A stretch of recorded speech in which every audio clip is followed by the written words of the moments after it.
A man nobody knew was watching a little girl nobody was guarding, and the moment he saw the gun come out, he didn't think. He ran. He covered her with his own body. And when the shot cracked through a crowded Denver park on a Saturday morning, he was the one who hit the ground. Not the child, not her mother. Him, a stranger, a single father who had come to the park with his 8-year-old son and left in an ambulance, bleeding through a borrowed jacket. What nobody at that park knew, what nobody would know for a long time, was who that man really was. If this is the kind of story that stays with you, subscribe to this channel right now and follow along until the very end, because we have more coming that will stop you cold. Hit the like button and drop a comment telling us the city and country you're watching from. We want to see exactly how far this story travels. The morning started the way most Saturday mornings did for Grant Holloway badly. He burned the eggs. Again, he'd turned the burner up too high because Owen had called from the bathroom asking where his shin guards were, and Grant had made the mistake of trying to find them while simultaneously keeping an eye on the pan. By the time he got back to the stove, the kitchen smelled like a mistake. Dad Owen appeared in the doorway, shin guards in hand, staring at the smoke curling off the pan. You did it again. I see that. That's the third time this week. It's Saturday. That's a new week. Owen looked at him with the particular expression children reserve for adults who are trying too hard. He was 8 years old and already had the face of someone who'd heard every excuse in rotation. Dark-haired, gap-toothed from a molar he'd lost 2 months ago that still hadn't come back in, wearing a soccer jersey 2 sizes too big that he refused to let Grant wash because it smelled like the last game his team had actually won.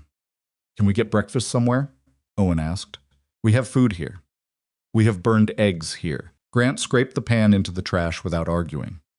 "Get your shoes on. We'll stop somewhere after the park." That was how they ended up at Riverside Commons that morning, because Grant had ruined breakfast and owed his kid a proper one. And because Owen had been asking to use the big climbing structure for 2 weekends in a row, and Grant kept finding reasons to postpone it. The truth was, Grant didn't love crowded parks. Too many angles to monitor, too much open space with not enough cover, and years of training that didn't just switch off because he was wearing jeans and carrying a bag of juice boxes instead of a rifle. He knew that about himself. He'd talked about it briefly with a counselor the VA had assigned him 2 years after he left the service. The counselor had called it hypervigilance. Grant had called it staying aware. They'd agreed to disagree.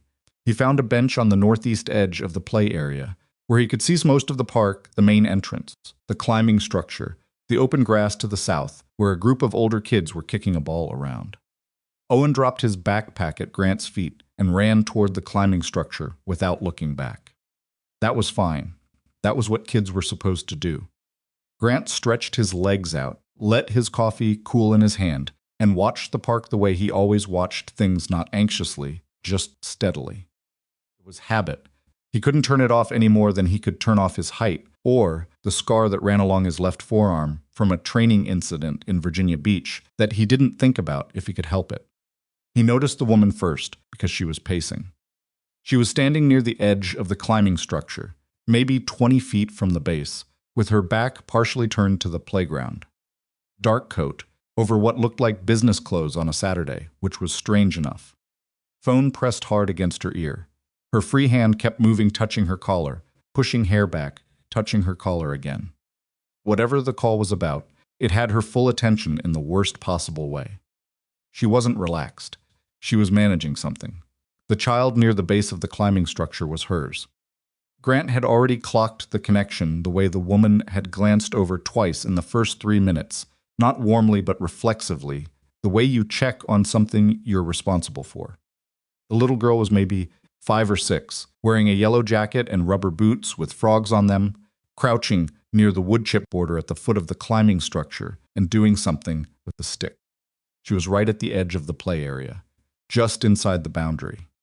The kind of spot that looks until you realize nobody has a clear line of sight to it from most angles except the northeast bench where Grant was sitting. He wasn't alarmed. He was just watching the way he watched everything. He noticed the man in the heavy jacket 7 minutes after they arrived. The man came in through the south entrance, which was the one most people used from the parking lot. Nothing strange about that. But his jacket was wrong for the weather. It was a mild morning. Upper 50s. Half the parents in the park were in light layers, and this man was wearing something heavy enough for January. He was walking at a pace that wasn't a walk. It was controlled. Deliberate. Someone who had decided where they were going before they got there. Grant set his coffee down. The man didn't stop at any of the benches. Didn't look at the kids on the climbing structure or the soccer game on the grass. His eyes went to the woman on the phone, then dropped and stayed on the little girl, crouching at the foot of the structure. Grant was already standing. He told himself he might be wrong. He told himself this could be nothing an ex-husband, a family dispute, someone who'd just had a bad morning and happened to look strange. He told himself all of that in the space of about 2 seconds while his legs were already moving. The man reached beneath his jacket. Grant saw the weapon clear the waistband. He saw where it was pointed, and there was no more time for telling himself anything. He crossed the distance at a dead run, not shouting, not warning anyone, because warning someone with a drawn weapon is how you get the weapon used faster. He had 9 years of training behind him and one single objective in front of him: get between the barrel and the child before the trigger was pulled. He hit the space between them with everything he had. He swept the little girl up and turned his back to the man in one motion, shielding her with his body, bracing for what came next. The shot cracked through the park like something breaking that shouldn't break. Grant felt it not pain first, but force, like being struck by something dense and fast, a punch that went too deep. His left side, below the ribs. He staggered, kept his footing for 2 steps, then went down hard on his right knee and then sideways into the wood chips, keeping the girl curled against his chest the whole way down. Park erupted, screaming, running, someone yelling to call 911. Grant was on his side, looking at the little girl's face, pressed against his chest. Her eyes were enormous, not crying yet too shocked for crying. She was staring at him the way children stare at things they don't have words for. "You're okay," he said. His voice came out steadier than he expected. "I've got you. You're okay."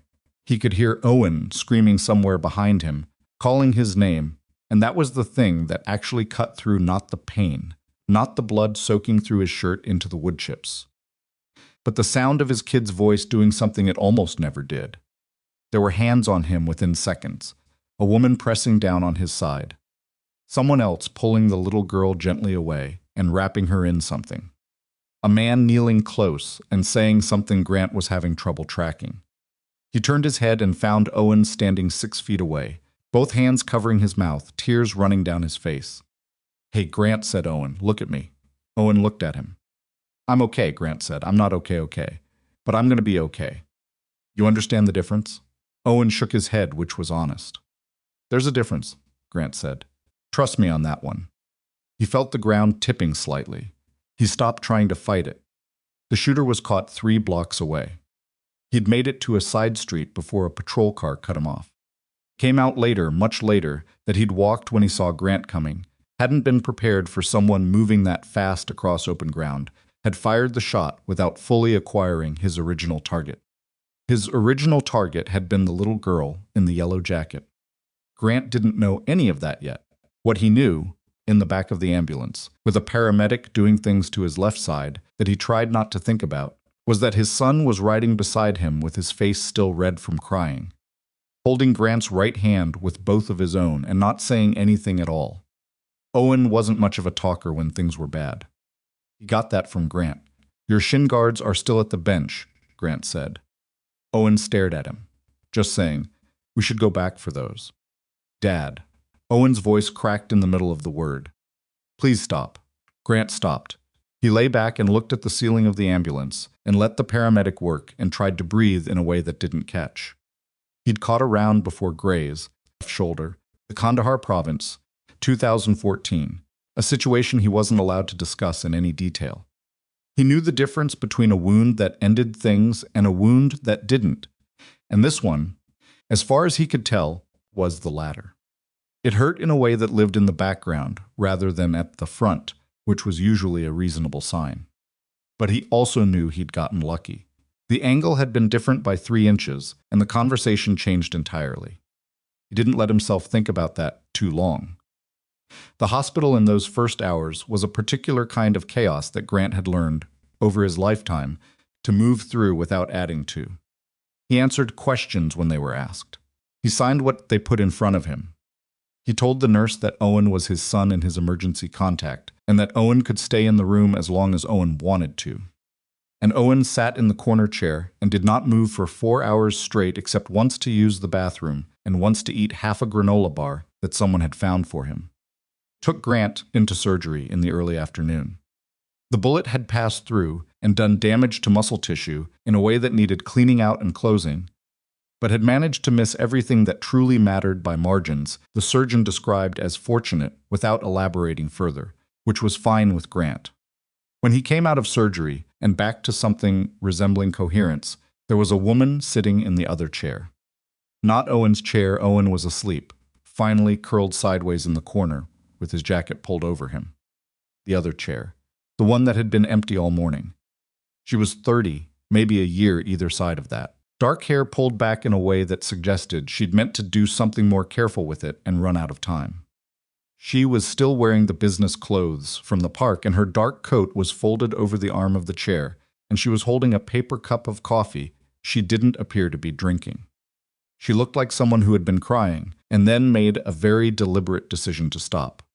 "You don't have to be here," Grant said. His voice came out rougher than he expected from the anesthesia. The woman looked at him. "I know. Your daughter. She's with my assistant. She's fine." Her jaw worked for a second. "She keeps asking about the man who fell down." Grant wasn't sure what to say to that, so he didn't say anything. "I'm Natalie," the woman said. "Natalie Whitmore. That was my daughter." "Maisie," she stopped. "I was on a call. I had my back to her. I was standing 20 feet away, and I had my back to her, and I didn't—" She stopped again, harder this time. "I didn't see him until you were already running." "Nobody saw him until close to the end," Grant said. "He came in from the south entrance. Most people were watching the open space." "You saw him." Grant didn't answer that. Natalie looked at him steadily. "I want to pay your medical bills. All of them. Whatever it costs." "No." She blinked. That wasn't the answer she'd expected. "Mr. Holloway, Grant." He shifted against the pillow, regretted it. "I'm not looking for anything from you. I don't need anything from you. I saw something happening, and I got there before it finished." "That's it?" "That's not it," Natalie said quietly, but with some steel underneath it. "You took a bullet for my daughter. I know what I did." "Then let me—" "What's your daughter doing right now?" Grant asked. Natalie paused. "I told you, she's with my... She's 6 years old, and something happened to her today that she doesn't have words for yet, and you're sitting in a hospital room with a stranger instead of with her." He said it without heat, as a plain observation. "Go be with your kid." Natalie sat very still for a moment. Then she uncrossed her legs and stood and picked up her coat and her coffee. She looked at Owen, sleeping in the corner. She looked back at Grant. "I'll be back," she said. "You don't have to be," Grant said. "I know," she said again, and she left. He slept for most of the rest of that day and all of that night, waking periodically when nurses came in to check readings and adjust things. Owen was there every time he opened his eyes. At some point, Owen had eaten something that wasn't a granola bar. Grant could smell the faint trace of cafeteria food, and at some point someone had brought him a blanket. And by the second morning, Owen looked like he'd slept at least a few hours in the chair, even if he would never admit it was comfortable. "Go to school Monday," Grant told him. "Dad, I mean it. I'll still be here. Nothing's changing between now and Monday, except I'll be more bored if you're sitting in that chair instead of at school." Owen argued, but not convincingly.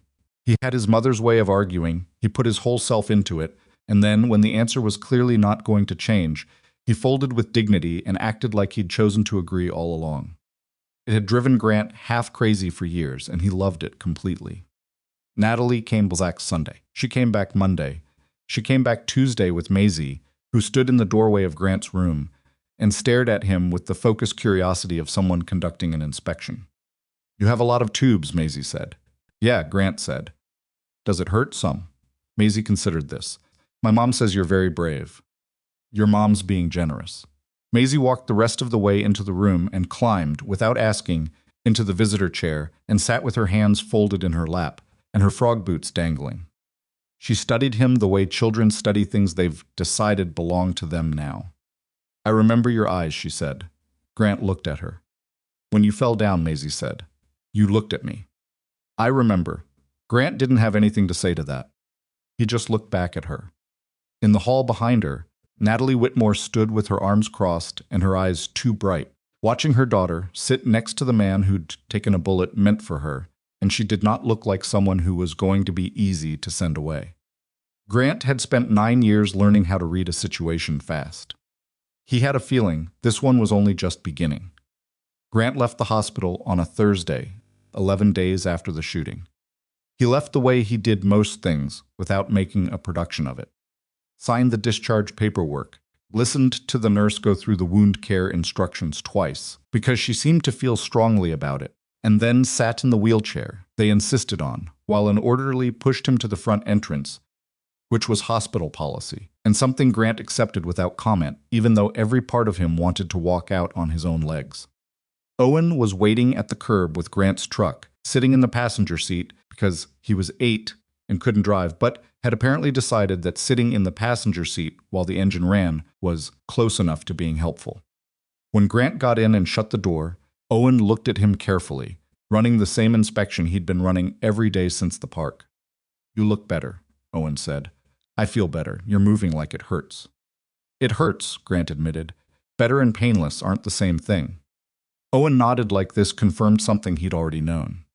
He reached into the back seat and produced a brown paper bag that smelled like the diner 2 blocks from their house, the one with the booths that had duct tape on the corner cushions and coffee that came in mugs the size of soup bowls.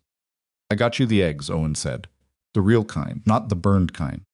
Grant took the bag and looked at his kid for a moment.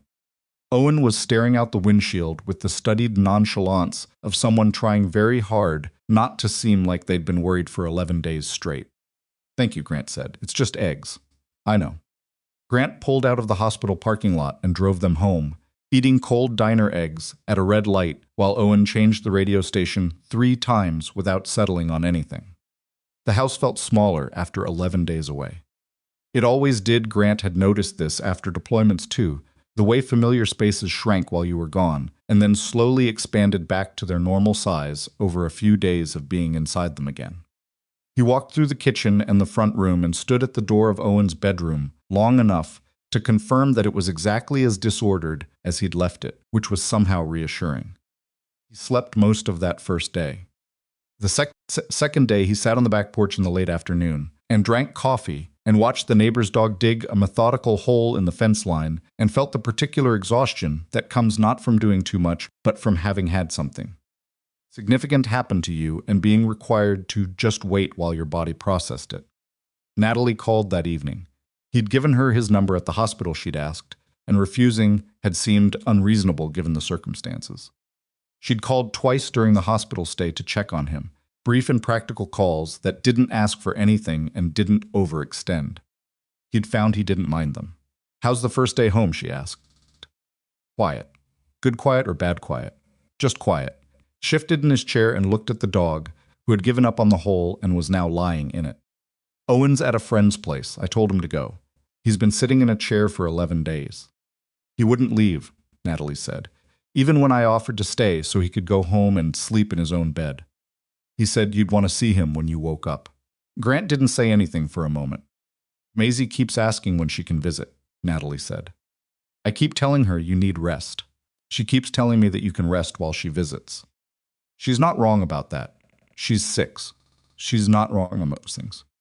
It's exhausting. There was something in her voice, not quite humor, but close to it. Kind of dry tone people develop when they've been running on tension for too long, and the only alternative to finding things slightly funny is falling apart. She can come, Grant said. Both of you, whenever works. Saturday? Saturday's fine. There was a brief silence, the comfortable kind that didn't need filling. Grant, Natalie said, I'm going to say this once and then I'll stop saying it. I know you don't want to hear it. Go ahead, what you did. I can't. There isn't a version of this where I just move on and treat you like a person I met in a park. You understand that. I understand that's how it feels. That's how it is, Natalie. He picked his words carefully. I didn't do it for you. I didn't even do it for Maisie. Not exactly. I did it because I was close enough and I was trained, and there was no other option that I could live with. That doesn't make me remarkable. It makes me someone who happened to be in the right place. Okay, she said, and her voice was quiet. Okay? Okay, I heard you. I don't entirely agree, but I heard you. A pause. Saturday at 2? Saturday at 2, he said. He sat on the porch for another hour after they hung up, watching the light go flat and thinking about very little, which was a skill he'd spent years developing and was finally getting reasonably good at. Saturday came. Maisie arrived with the energy of someone who'd been patient for as long as she intended to be patient, which turned out to be the length of the drive from Natalie's house to Grant's front door. She came through the entryway and looked around the living room with frank assessment. Smaller than ours, she said. Maisie, Natalie said. It's okay, Grant said. It is smaller than yours. I like it, Maisie decided, which settled the matter. She spotted something across the room. Is that a dinosaur? It was Owen's Triceratops, a plastic one he'd had since he was 4, and that lived on the bookshelf next to the television, because Owen had decided that was its spot, and no adult had found a compelling reason to argue.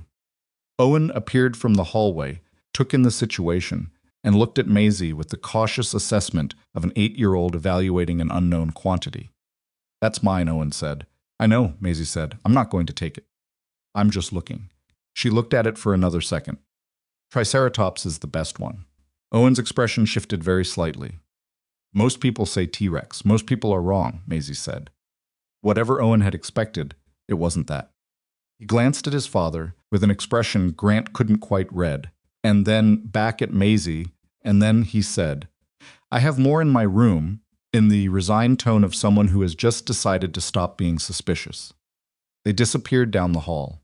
Grant looked at Natalie, who was standing in his entryway with her hands in the pockets of her jacket and something that might have been the ghost of a real smile on her face. She does that, Natalie said. I noticed. Walks into rooms like she already lives there. Owen's never shared his dinosaurs with anyone, Grant said. Natalie looked at him. Neither of them said anything else about it. Natalie stayed 3 hours that Saturday. She helped Grant carry things he shouldn't be carrying, which he accepted without the argument he would have had with anyone else, because she did it matter-of-factly and without making him feel managed. She made coffee in his kitchen, found the mugs without asking, and sat across from him at the kitchen table while the kids negotiated some elaborate classification system for Owen's dinosaur collection in the other room.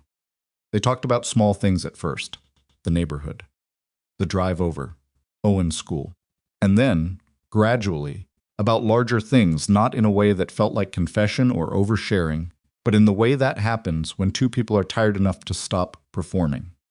Grant told her about leaving the Navy, not the official version, the one he gave when people asked at job sites or at Owen's school, the one that started with time for a change and ended there.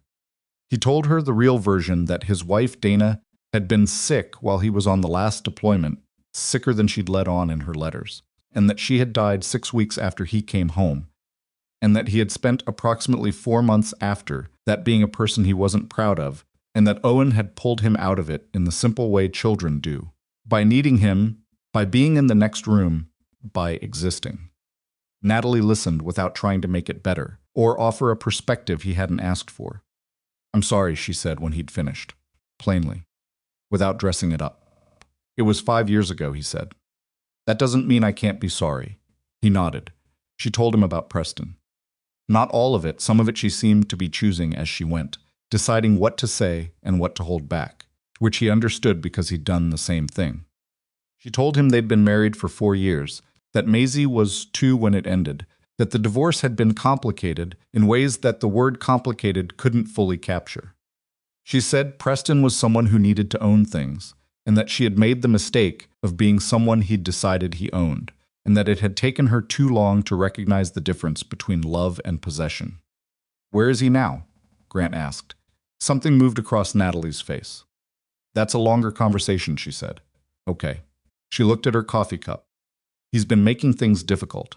Around the company. Nothing I can prove yet.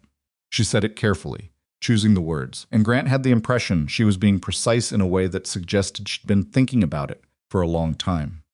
He didn't push. He made a note of it in the part of his mind that held things for later, and he let the conversation move somewhere else. When Maisie came out of Owen's room to announce that they had sorted the dinosaurs by time period and that Owen now knew 3 facts about Stegosaurus that he hadn't known before, both adults looked at her, and then at Owen appearing behind her with the expression of someone who had, in fact, learned things he hadn't expected to. "She knows a lot," Owen said, with reluctant respect. "I read," Maisie said simply.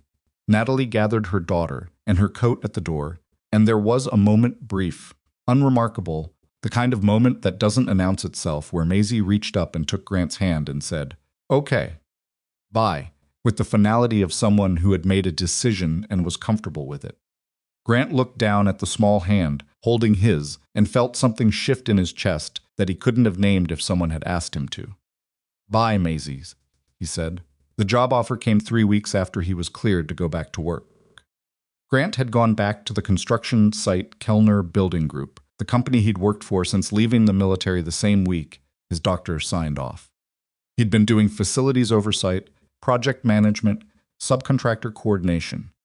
Honest work. The kind that used his hands and his head without asking him to be anything other than competent, which was all he wanted from a job. He got a call on a Tuesday afternoon from a number he didn't recognize. "Mr. Holloway, this is Sandra Park. I'm Natalie Whitmore's executive assistant at Whitmore Dynamics. Ms. Whitmore was hoping to schedule a call with you at your convenience." "About what?" Grant asked. A half-beat pause. "She'd prefer to discuss that with you directly." He called Natalie back that evening. "I want to offer you a position," she said. "Senior Director of Facilities Development. You'd be overseeing construction operations and capital projects across all our facilities. We have 9 locations, 3 more in development, and a construction budget that's been hemorrhaging money for the better part of 2 years in ways my current team can't explain to me." Grant was quiet for a moment. "Natalie, don't. I haven't said anything." "You were about to say something about gratitude," she said. "About how I'm offering this because of what happened at the park. I'm going to stop you there." Her voice was direct. Not cold direct. There was a difference. "I've had 2 directors in that role in 3 years. The last one lasted 14 months and left because he said the reporting structure was, quote, too demanding. My facilities projects are running 30% over budget with no satisfactory explanation. I need someone with operational discipline and enough backbone to tell me when something's wrong, not just when something's going well." A pause. "You are specifically that person. You barely know me." "I know more than you think." He didn't ask what that meant. He already knew she'd done her homework. Of course she had. She ran a company. She was careful with things she needed to be careful with. "I'm not a corporate person," he said. "I don't need a corporate person. I need someone I can trust." That word. The way she said it, not as a compliment, not as flattery, but as a statement of practical requirement. I need someone I can trust. Like trust was a supply problem she was trying to solve. He thought about the construction site he'd go back to tomorrow. The work was fine. The work was honest. But it was also the same as the day before and the day before that, and there was a part of Grant that was already restless, in ways he hadn't fully admitted to himself. "Let me think about it," he said. "Of course."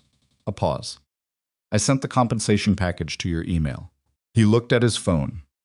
"I didn't give you my email." "Sandra's resourceful," Natalie said, and hung up. He looked at the compensation package that night at the kitchen table while Owen did homework across from him. He looked at it for a long time. "What is it?" Owen asked without looking up. "A job offer." "From the lady? From Natalie?" "Yeah." Owen considered this with the gravity of someone who understood that adults made decisions for complicated reasons, but could sometimes be nudged. "Maisie says her mom's company is really big." "It is." "She says her mom works really hard." "I believe that." Owen was quiet for a moment. "Do you want to do it?" Grant looked at the numbers on the screen again. He looked at the scope of what she was describing: 9 facilities, 3 in development, a budget with problems she couldn't explain. He could think of 6 possible reasons a construction budget bled money the way she was describing. 3 of them were incompetence. The other 3 were something worse. "I think I do," he said. Owen nodded and went back to his homework. "Okay, you should do it then. That's your professional advice?" "You asked." Grant closed the laptop and went to bed and lay in the dark for a while thinking, about how 11-year-old level common sense sometimes covered the same ground as a 40-minute internal debate. He called Natalie in the morning and told her yes. He started on a Monday. Whitmore Dynamics occupied the top 4 floors of a glass building downtown. And the facilities division operated out of offices on the 2nd floor of the same building, plus a project coordination site in a converted warehouse space near the rail yard where the actual construction management happened. Grant spent his first 2 days doing nothing but reading every contract, every invoice, every subcontractor agreement from the previous 18 months. He told Natalie's finance contact that he needed the raw files, not summaries, and the finance contact looked at him the way people look at someone who's just asked for something inconvenient and said he'd see what he could do. "Get me the raw files by tomorrow morning," Grant said, and left the office before it became a negotiation. He got the files by tomorrow morning. On the 3rd day, he found the first problem.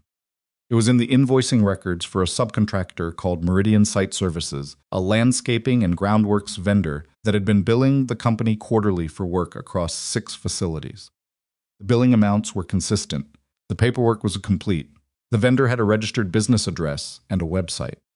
It looked at first reading like a normal vendor relationship. But Grant had spent 9 years in an environment where things that looked correct on paper were sometimes very wrong in practice, and he had a habit of checking one layer deeper. He cross-referenced Meridian's billing addresses against their listed facilities' schedule. He pulled the actual site logs for the facilities they were supposedly servicing. He made 3 phone calls to project managers at different locations. None of them had ever heard of Meridian Site Services. He sat with that for a few minutes. Then he started looking at the other vendors. By the end of the first week, he had 6 names, all of them registered businesses. All of them with clean paperwork. All of them billing Whitmore Dynamics for services that, as far as Grant could tell from the actual on-the-ground records, had never been performed. He didn't go to Natalie immediately. He spent the following week building the documentation cross-referencing, verifying, creating a file that could survive scrutiny from someone who would try to explain it away. When he had something solid, he asked to meet with her privately. She read through his files sitting at her desk while he stood at the window, looking at the city below. She read carefully and without interrupting herself. When she finished, she set the papers down and looked at him. "How much?" she said. "Conservatively over the last 2 years. Somewhere between 3 and 5 million. Possibly more. It depends how far back it goes and how many other vendor accounts are structured the same way." Natalie's expression didn't collapse. She didn't go pale or raise her voice. What she did was press her lips together and look at the file for another moment with the focused steadiness of someone absorbing a blow they'd half expected and were now deciding what to do about. "How long has this been happening without someone catching it?" she asked. "The earliest invoice I can trace is 18 months ago. But the structure is clean enough that someone built it with time to build it. This wasn't put together in a month." She looked at him. "Someone on my team. That's what the structure suggests, yes. Someone with access to vendor onboarding, invoice approval, and enough standing to not be questioned." The silence in the office was very complete. "Who knows about this?" Natalie asked. "You and me." She nodded slowly. "Keep it that way for now. I need to make a call." She paused. "I want to bring in someone from outside. Law enforcement or private forensic accounting, I need to think about which first." "I'd go law enforcement first," Grant said. "If this connects to anything beyond the financial." He stopped. Natalie looked at him. "What?" He chose his words. "Some of the shell companies I traced. One of the parent registrations traces back to a holding entity that has another name as a secondary contact." Placed a single printed page on her desk. She looked at it. And this time, something in her face did change, not collapse, but tighten, like something that had been pulled 1 degree past what she'd prepared for.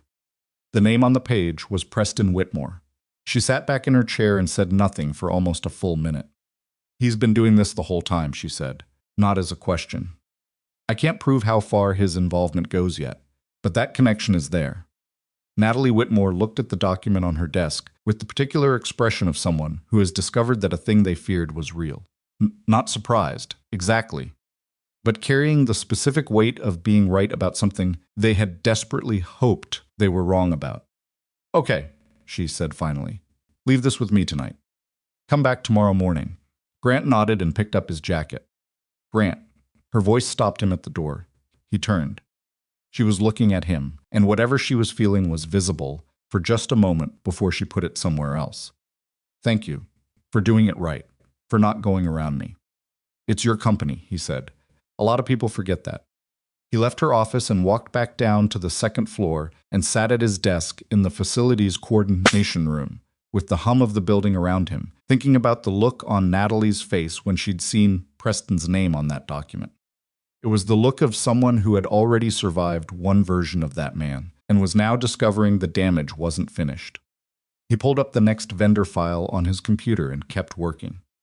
Outside, the city was doing what cities do, moving, indifferent, full of people going about their own versions of things. Grant thought about Owen at home, probably burning something for dinner, because Grant had told him he could try making pasta on his own and had clearly overestimated the instructions he'd left. He'd call on the way home. He'd pick something up. He thought about Maisie sitting in the corner of Owen's room the first Saturday, sorting dinosaurs by geological period, with the complete seriousness of a 6-year-old who has found something worth being serious about. He thought about Natalie's voice when she'd said he needed someone she could trust, and how she hadn't said it like a compliment. He saved his work and reached for his jacket again. And as he stood, he felt the pull in his left side where the muscle was still knitting back together, not bad, just present.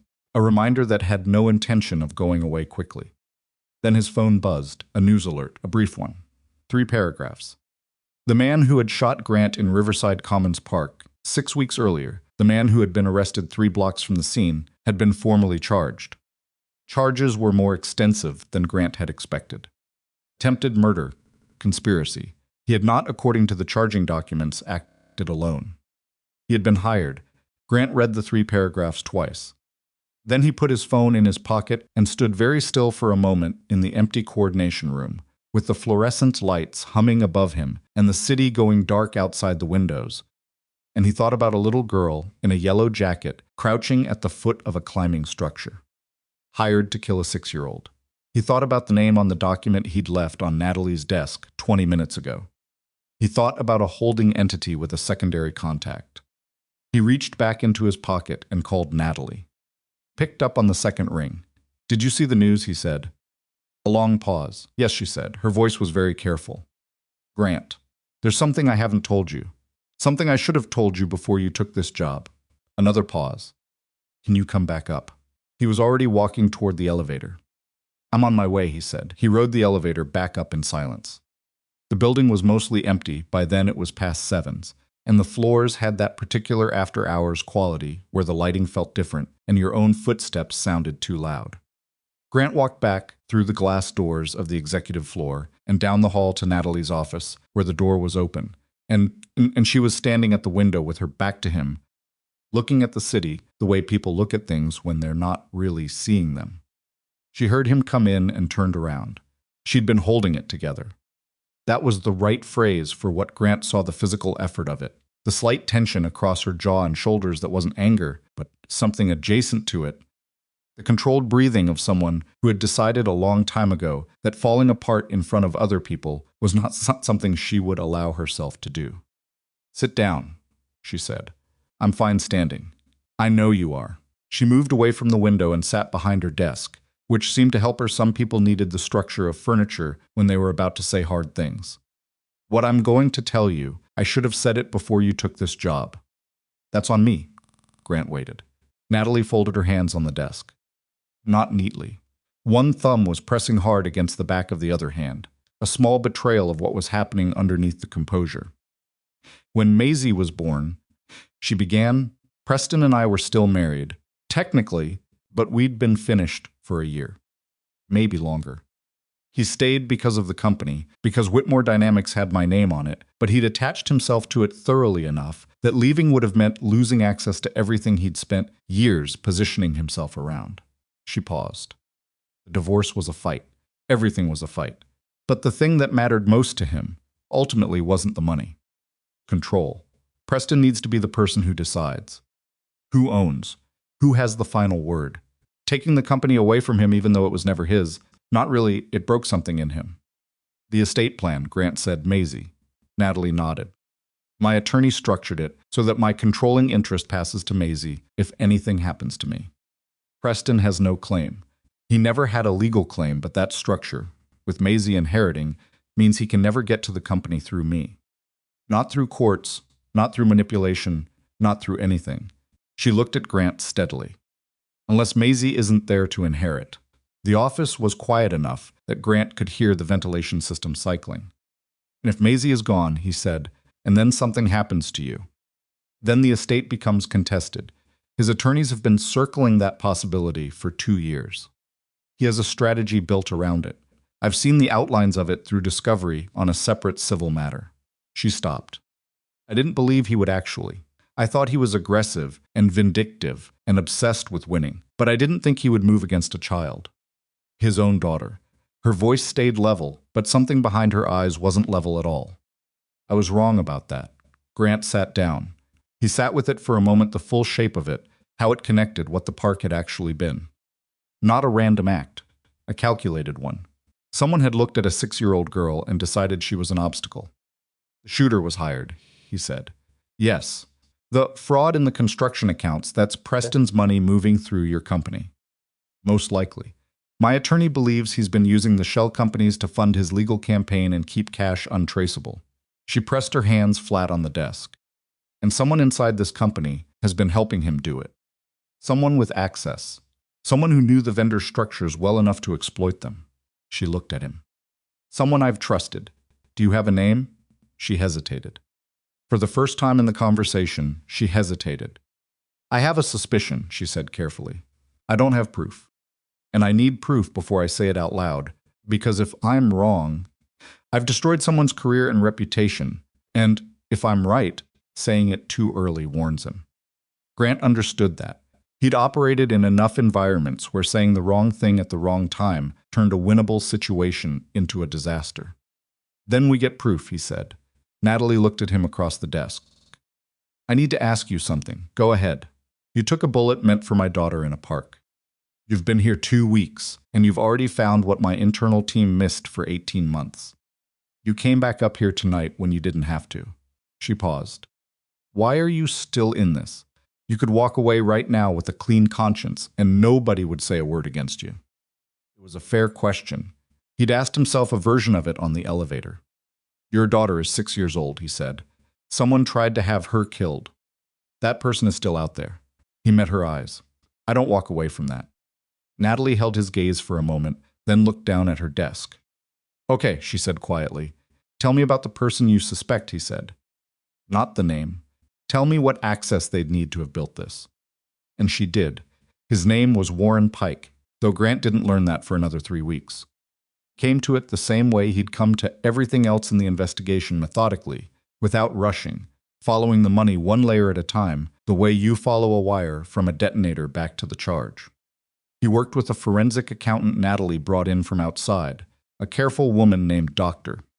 Iris Chen, who had spent 20 years untangling financial fraud for federal prosecutors and had the specific quality of finding other people's dishonesty personally offensive. Whoever built this, Dr. Chen told Grant one morning over a table covered in printed ledger pages, they're not stupid. The layering is sophisticated. 3 shell companies before the money touches anything traceable. She tapped a page. But here, the timing on these transfers, see the gap? Grant looked. There was a 3-day lag between vendor invoice submission and approval standard practice, but one recurring approval had a different gap. 18 hours, consistent across multiple invoices over 14 months. That's someone who approved these from a different access point, Doctor. Chen said. Not the normal approval queue, a back-channel approval. Which means they had administrative override access to the accounts payable system. How many people have that access? Grant asked.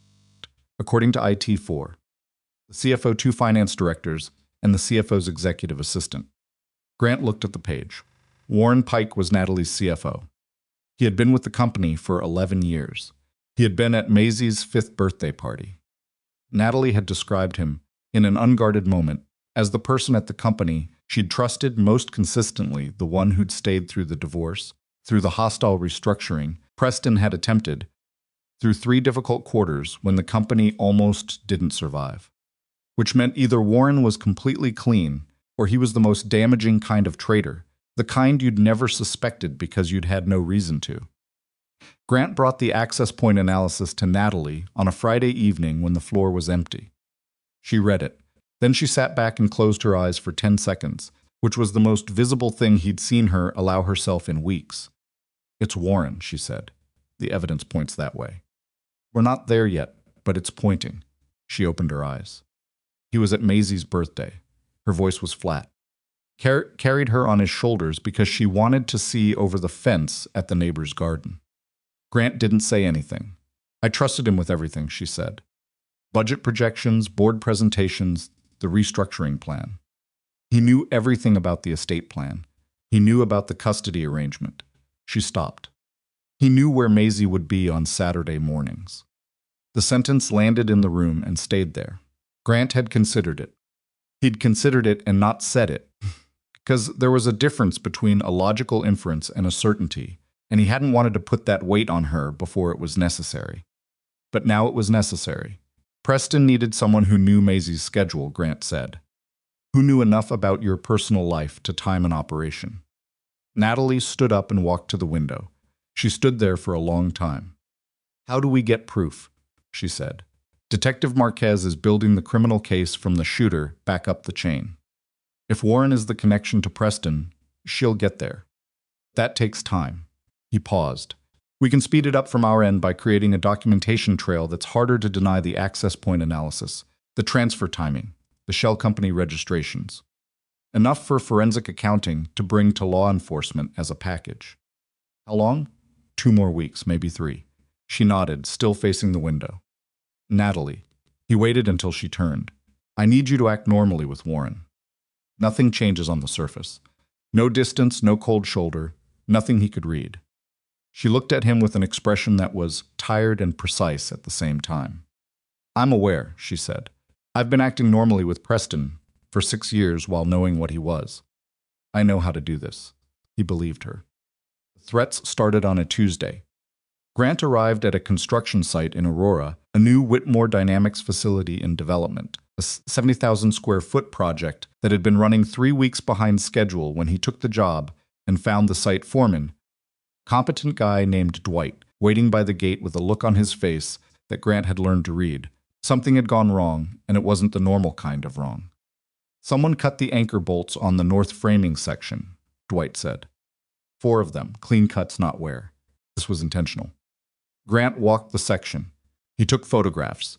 He sent the photographs to Detective Elena Marquez, who had been coordinating with him quietly since Natalie had made the introduction 2 weeks earlier.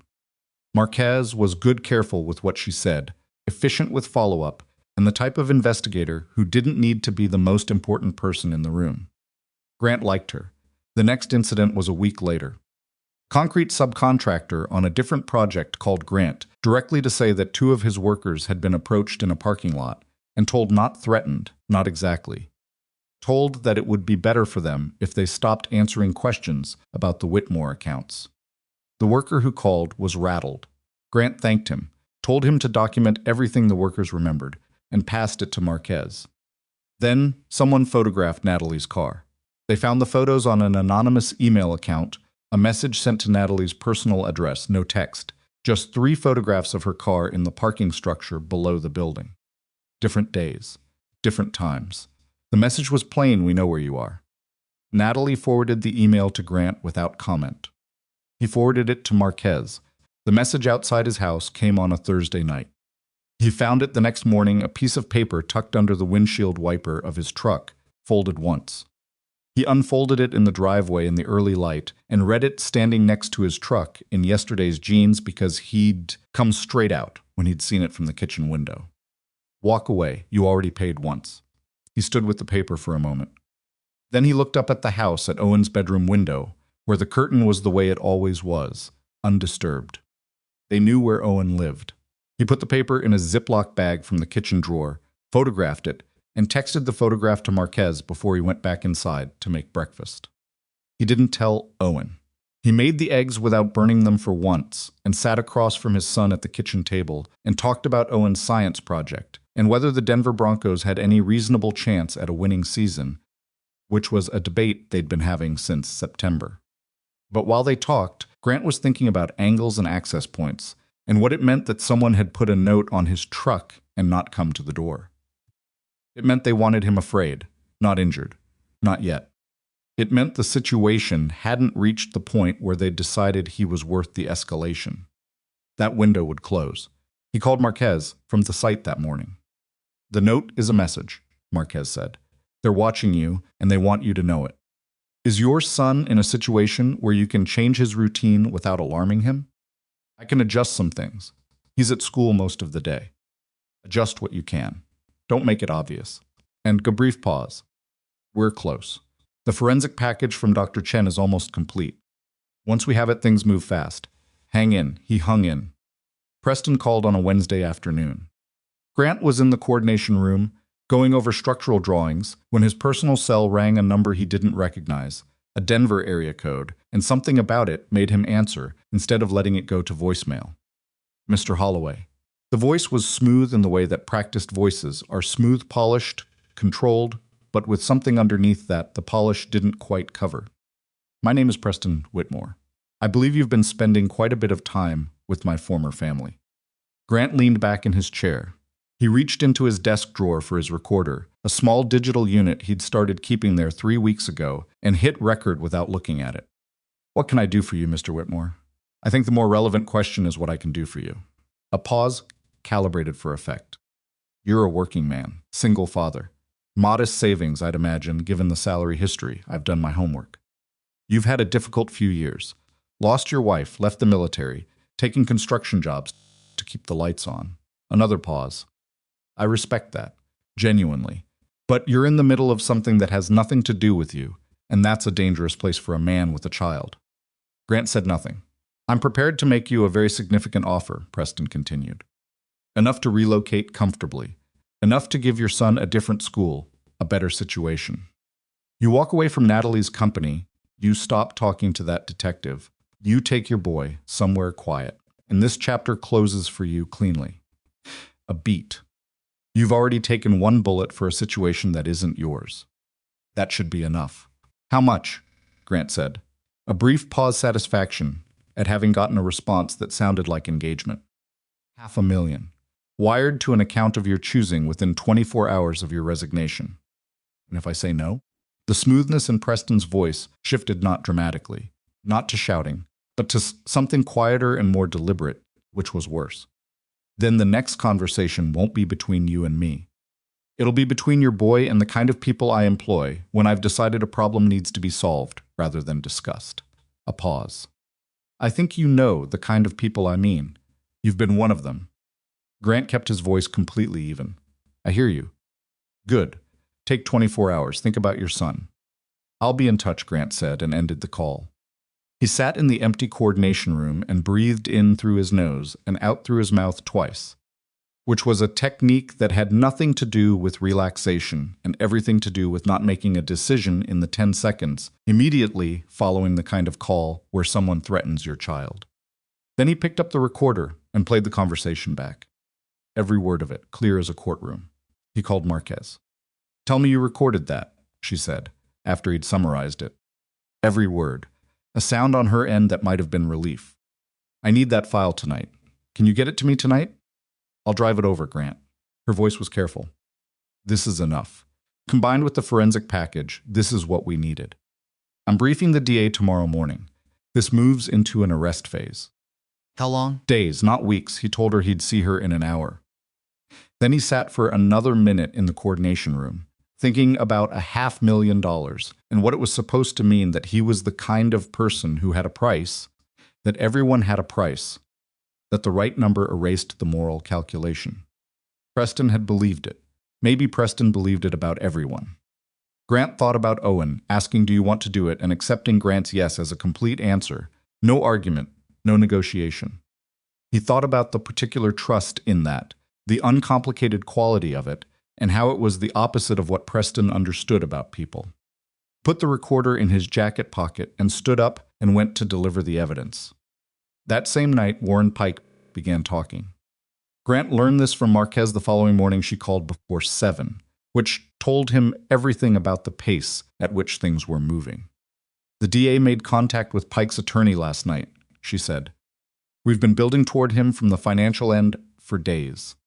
When the attorney understood the scope of what we had, the shell companies, the access point analysis, the transfer timing, they asked for a meeting. He's cooperating? His attorney says he's prepared to provide full testimony in exchange for consideration on the charges. It's not finalized, but the conversation is happening. A pause. He's scared, which he should be. The conspiracy charges alone carry significant time. Does Preston know? Not yet. But when he finds out, and he will find out, he'll move.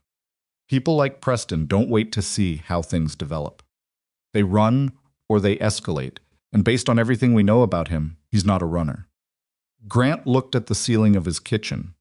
Owen was upstairs getting ready for school, moving around with his characteristic morning noise drawers opening, the bathroom door, the particular thump of sneakers on hardwood.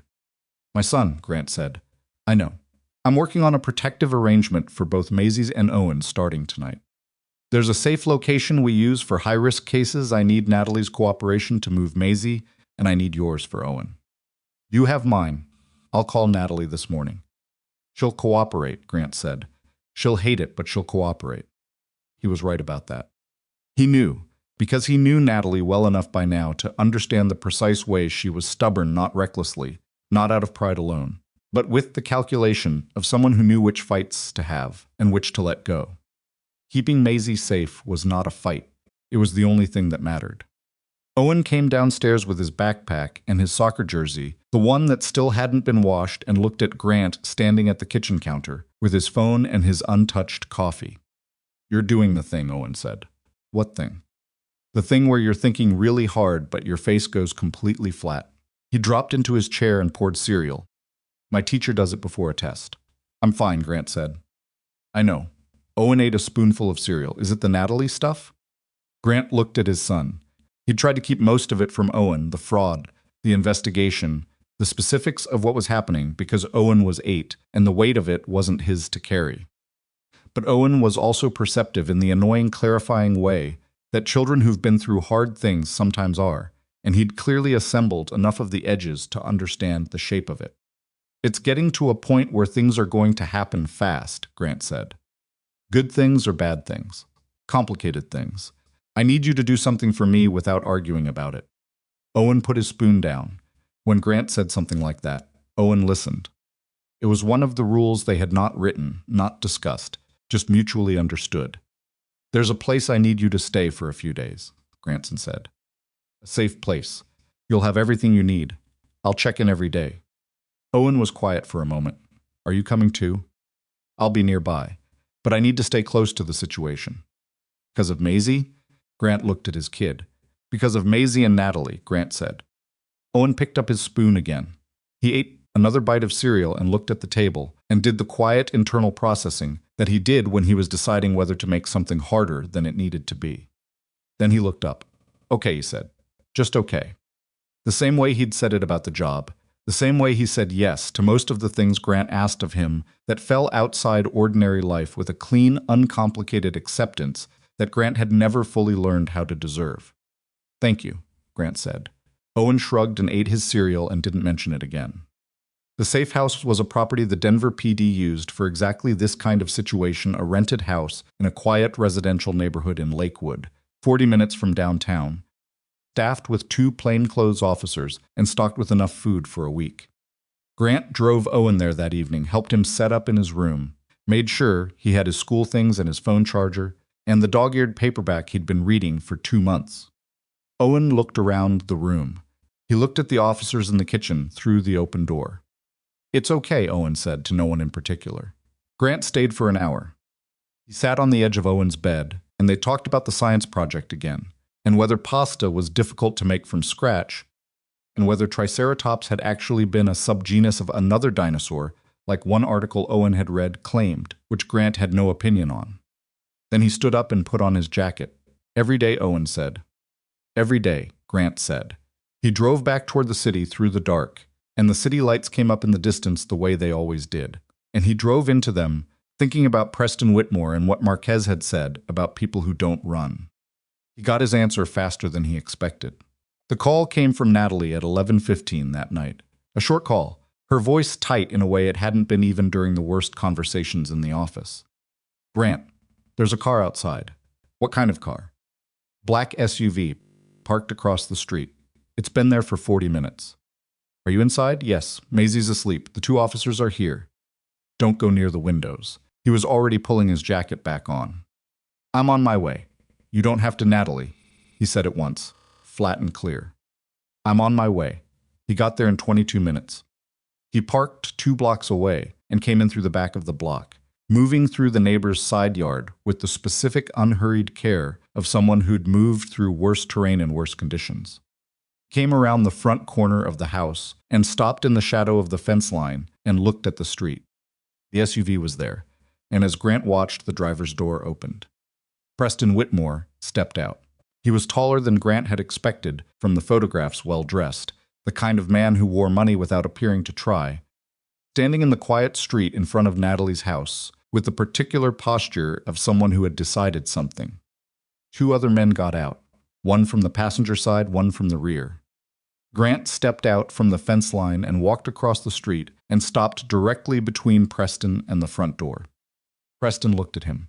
Something moved across his face: surprise, then contempt, then the particular recalibration of a man who is deciding how to handle an unexpected variable. The construction worker, Preston said.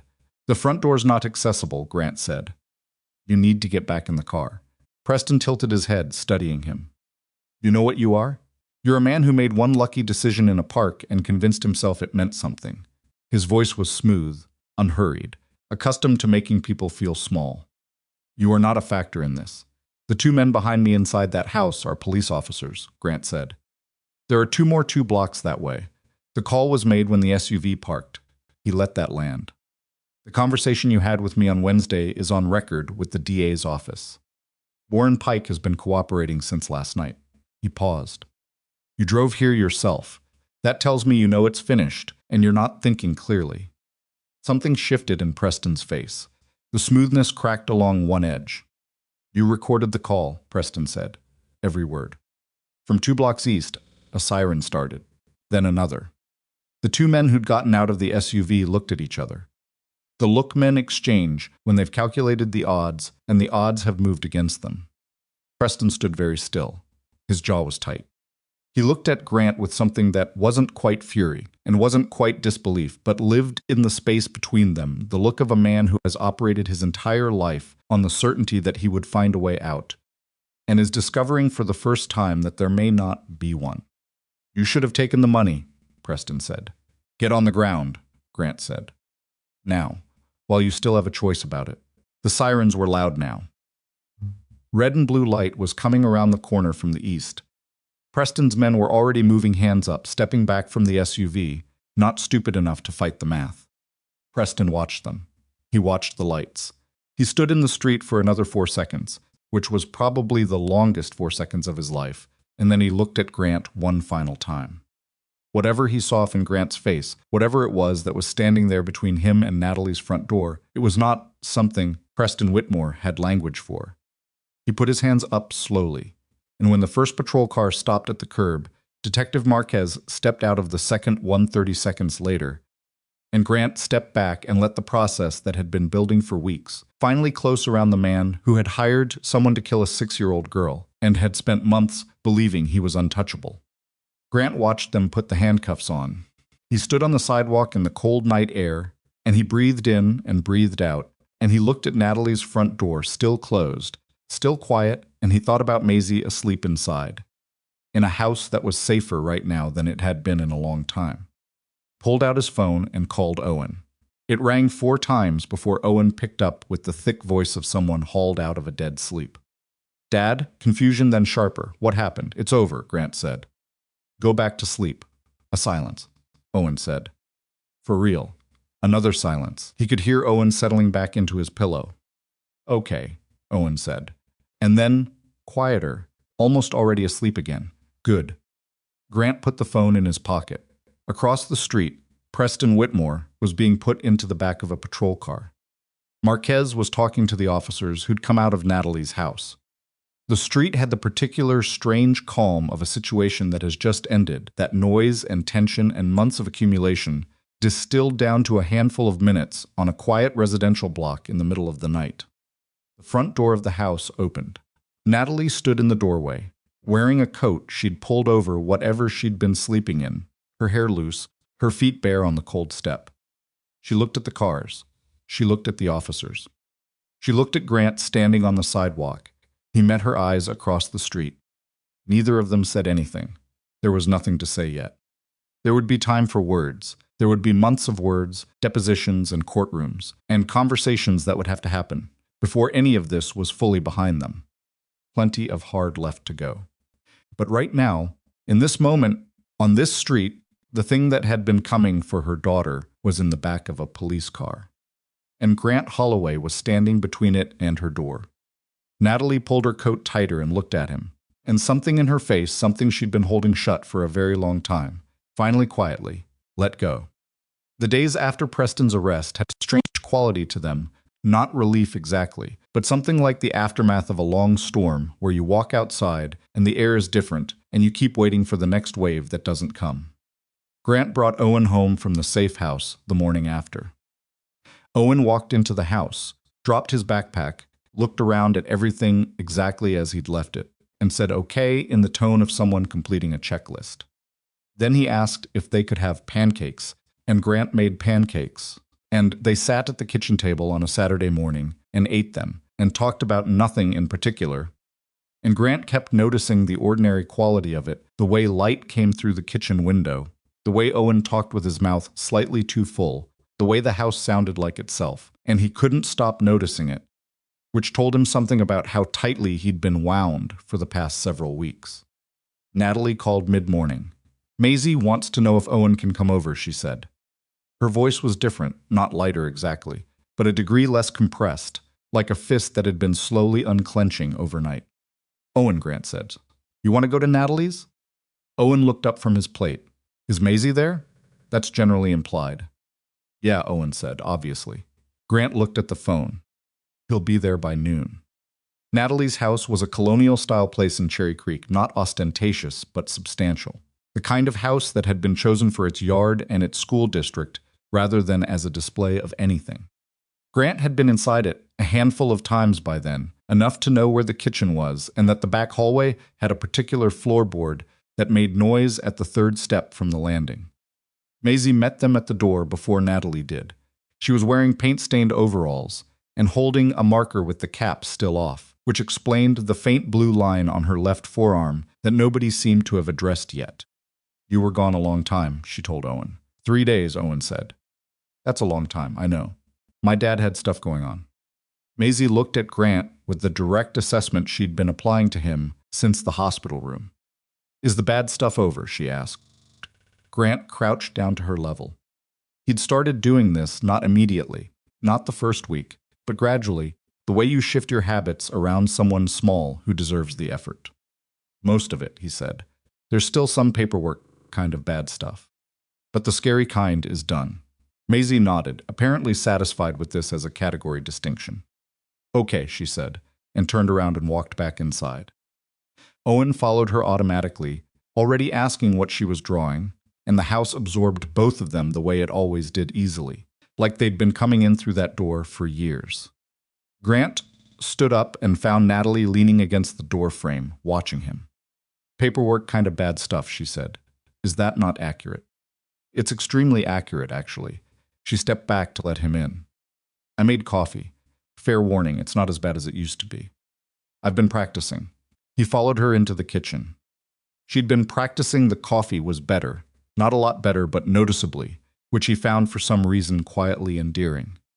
They sat at her kitchen table and listened to the distant sound of the kids arguing about something in Maisie's room and drank coffee that was mostly acceptable, and for a while they didn't talk about Preston or Warren or what came next. They talked about Dwight, the site foreman, who had called Grant that morning with a list of repairs needed after the sabotage, and delivered it with the particular energy of someone who had been waiting to fix things and was now finally being allowed to. They talked about Owen's science project, which was due in 2 weeks, and was still in the raw materials stage.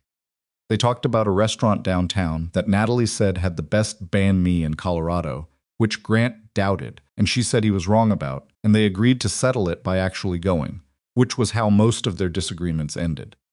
It was a normal morning, or close enough to one that the difference didn't matter. The trial preparation took 4 months. Grant had known, it would be long he'd known from his first conversation with the DA's office, that a case this layered, with this many financial components and this many intersecting criminal charges, was going to take time to build into something that could walk into a courtroom and win cleanly. He accepted it the way he'd accepted a lot of things in his life, by deciding that the timeline was what it was and that fighting it was a waste of energy better used elsewhere. Warren Pike's cooperation agreement was finalized 6 days after Preston's arrest. Terms required full testimony against Preston on conspiracy charges, evidence tampering, solicitation of assault, and a list of financial crimes that ran to 4 pages. Warren's attorney had negotiated a deal that kept him out of prison in exchange for restitution and a guilty plea on the financial charges, which Grant had complicated feelings about but understood was how these things worked. You took what moved the bigger case forward. He didn't go to Warren's plea hearing. He had no business being there, and he knew it. Natalie went. She told Grant about it that evening. Sitting on her back porch while the kids watched a movie inside it was a Tuesday in November. Cold enough that she'd brought out a blanket that she'd split across both their laps without making a thing of it, and Grant had not moved his half of it. He cried, she said. During the plea, he sat there and cried, and I kept trying to remember all the times I thought he was on my side. All the times I thought he was the one person at that company I didn't have to manage. She looked at the dark yard. He was feeding Preston everything, every board meeting, every financial projection. He knew the estate plan. He knew about Maisie. She stopped. He told Preston where we'd be. On that Saturday. Which park? What time? Grant looked at the side of her face. I keep asking myself how I missed it, she said. What was the thing I should have seen? People like Warren don't give you a thing to see, Grant said. That's the whole mechanism. If there was something obvious, he wouldn't have been useful. I know that intellectually, but it still feels like a failure. She was quiet for a moment. Yeah, it's not, he said. For what that's worth. She turned to look at him. They were sitting close enough that the shift was noticeable, and she held his gaze for a second before looking back at the yard. It's worth something, she said. Neither of them moved the blanket. The financial restitution process began while the criminal trial was still being scheduled, because Dr. Chen had built a documentation package that the DA described as prosecution-ready on its own merits. 3 of the shell companies were traced back to accounts with direct ties to Preston's personal holdings. The 4th took longer. It ran through a subsidiary registered in Delaware that required a separate legal motion to pierce, but it got there. The total figure, once everything was tallied across all vendor accounts and traced back through 18 months of fraudulent billing, came to $4.3 million. Grant sat in the DA's office when that number was confirmed and felt no particular satisfaction. It was the right number. It was what the evidence supported. It would go back to Whitmore Dynamics through the restitution order, which was appropriate. But the number itself was just a number. What it represented was 11 years of someone exploiting Natalie's trust, and no restitution order accounted for what that actually cost. The trial began on a gray Monday in March. Grant was not a person who did well with waiting, and the first 2 weeks of the trial jury selection, opening statements, the methodical early presentation of the financial evidence, were largely waiting with better chairs. He attended every session he could, sitting in the gallery with the controlled stillness of someone who had learned to be patient without appearing to be, which was a specific skill. Natalie sat 2 rows ahead of him every day with her attorney. She wore the same jacket 3 days in a row in the first week, which Grant noticed and which told him she wasn't sleeping enough because Natalie was meticulous about her professional appearance in a way that wasn't vanity but armor, and when she started slipping on the armor, it meant the rest of her was working too hard. He texted her on the 3rd day, "You need to eat something that isn't a granola bar before you come in tomorrow." She texted back 7 minutes later, "How do you know I've been eating granola bars?" Texted, "Because it's what you do when you're not taking care of yourself." A longer pause. Then, "There's a place 2 blocks from the courthouse that opens at 7. He met her there the next morning, and they ate actual breakfast eggs, toast, bad drip coffee, and talked about everything except the trial for 45 minutes. And she came into the courthouse that day with a slightly different quality to her posture. Kind that comes from having been fed and having had a normal conversation before being required to sit in a room full of legal proceedings about the worst period of your life. They did it most mornings after that. Warren testified in the third week. He was composed in the way of someone who has made a deal they know they can't undo and has decided that performing remorse is the only currency left to them. He testified for 2 full days, laying out the structure of the fraud in the methodical detail of someone who had built it and therefore understood every layer. He named Preston explicitly on 12 separate instances. He described conversations, dates, locations, specific language that placed Preston as the architect of everything from the shell company structure to the decision to hire someone to target Maisie. That last part was the hardest to sit through. Grant watched Natalie during that testimony. She didn't look at Warren when he spoke about the park. She looked at her hands, folded in her lap, and her expression didn't change. But Grant could see the effort it took from 2 rows back, the same jaw tension, the same controlled breathing, the same refusal to let the room see what it was doing to her. When Warren described the conversation in which Preston had said he needed Natalie's estate plan restructured from the ground up, and in which Warren had understood that to mean something specific and had not objected and had continued to cooperate when that part of the testimony was delivered, Natalie looked up at the ceiling for a moment. Just a moment, then back down. Grant passed a folded piece of paper up to her row through the person sit between them, who took it with a slightly confused expression and passed it along. Natalie unfolded it. It said, "Breakfast tomorrow. The good place." She held the paper for a moment. Then she folded it and put it in her jacket pocket without looking back at him. But her shoulders changed fractionally, barely visibly. Just enough. The recorded phone call was played in week 4. Grant had known it was coming. The prosecution had notified him, had played it for him in a pre-trial prep session, had walked him through exactly how it would be presented. He'd listened to it then with the detached clarity of someone reviewing evidence. He'd felt nothing much. In the courtroom, with the audio filling the room and Preston's voice coming out of the speakers smooth, controlled. And underneath the smoothness, something cold and specific. Grant felt something. Not rage. Something closer to the particular focus that comes before a decision has been made, the moment when everything narrows to a single point. The jury heard Preston offer $500,000 to a man who'd taken a bullet for his daughter.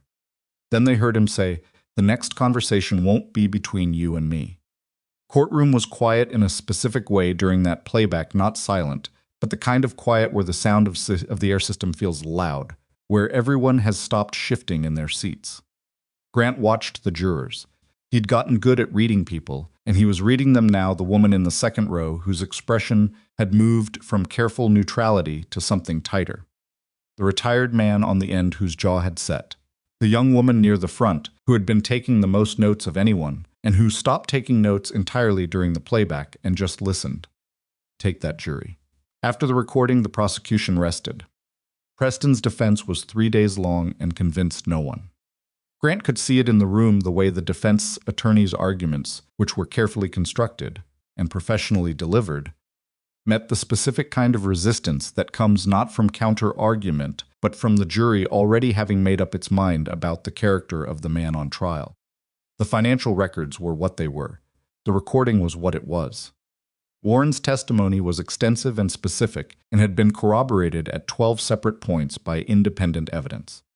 There was no version of events the defense could offer that accounted for all of it. Preston himself did not testify. His attorney was too good for that. Grant took the stand on the 5th week, 3rd day. He wore the same suit he owned, which was not expensive but was clean and fit him correctly. And he sat in the witness chair and looked at the prosecution attorney and answered questions the way he'd been trained to answer questions under pressure directly, without elaborating past what was asked, without performing emotion he didn't feel. He told the truth about the park. He told it simply, without drama, the way it had actually happened. He'd seen an anomaly. He'd assessed a threat.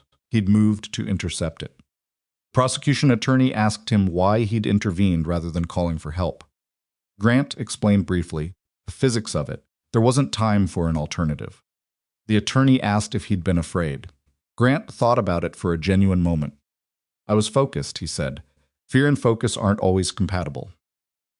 I've found it's better to stay focused. The attorney asked the question that both of them knew was coming, because it was the question the jury needed to hear, answered by the person who had actually been there. Mr. Holloway, why did you step in front of that weapon for a child you had never met? Courtroom was quiet. Grant looked at the attorney. He thought about all the ways to answer that question, the ones that would sound right, that would land well with a jury, that would give them the clean narrative they were probably expecting. He could feel Natalie 2 rows back in the gallery without looking. He could feel Owen somewhere further back, because Owen had asked to come for this day, and Grant had said yes after thinking about it for a night. He answered it the only way he could, which was the plain way. She was a child in danger, he said.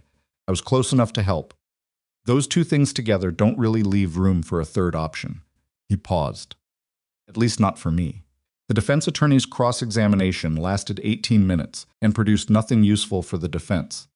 Grant answered every question the same way he'd answered the prosecution's directly, without elaborating past what was necessary. The defense attorney eventually sat down. Grant stepped down from the witness stand. He walked back to his seat in the gallery and sat next to Owen, who was looking at him with the expression he got when he was deciding whether to say the thing he was thinking. Good, Owen said, which was Owen for a great many things. Thanks, Grant said, which was Grant for the same. The jury was out for 4 hours. It was a short deliberation for a case this complex, and everyone in the prosecution's orbit seemed to understand what that meant.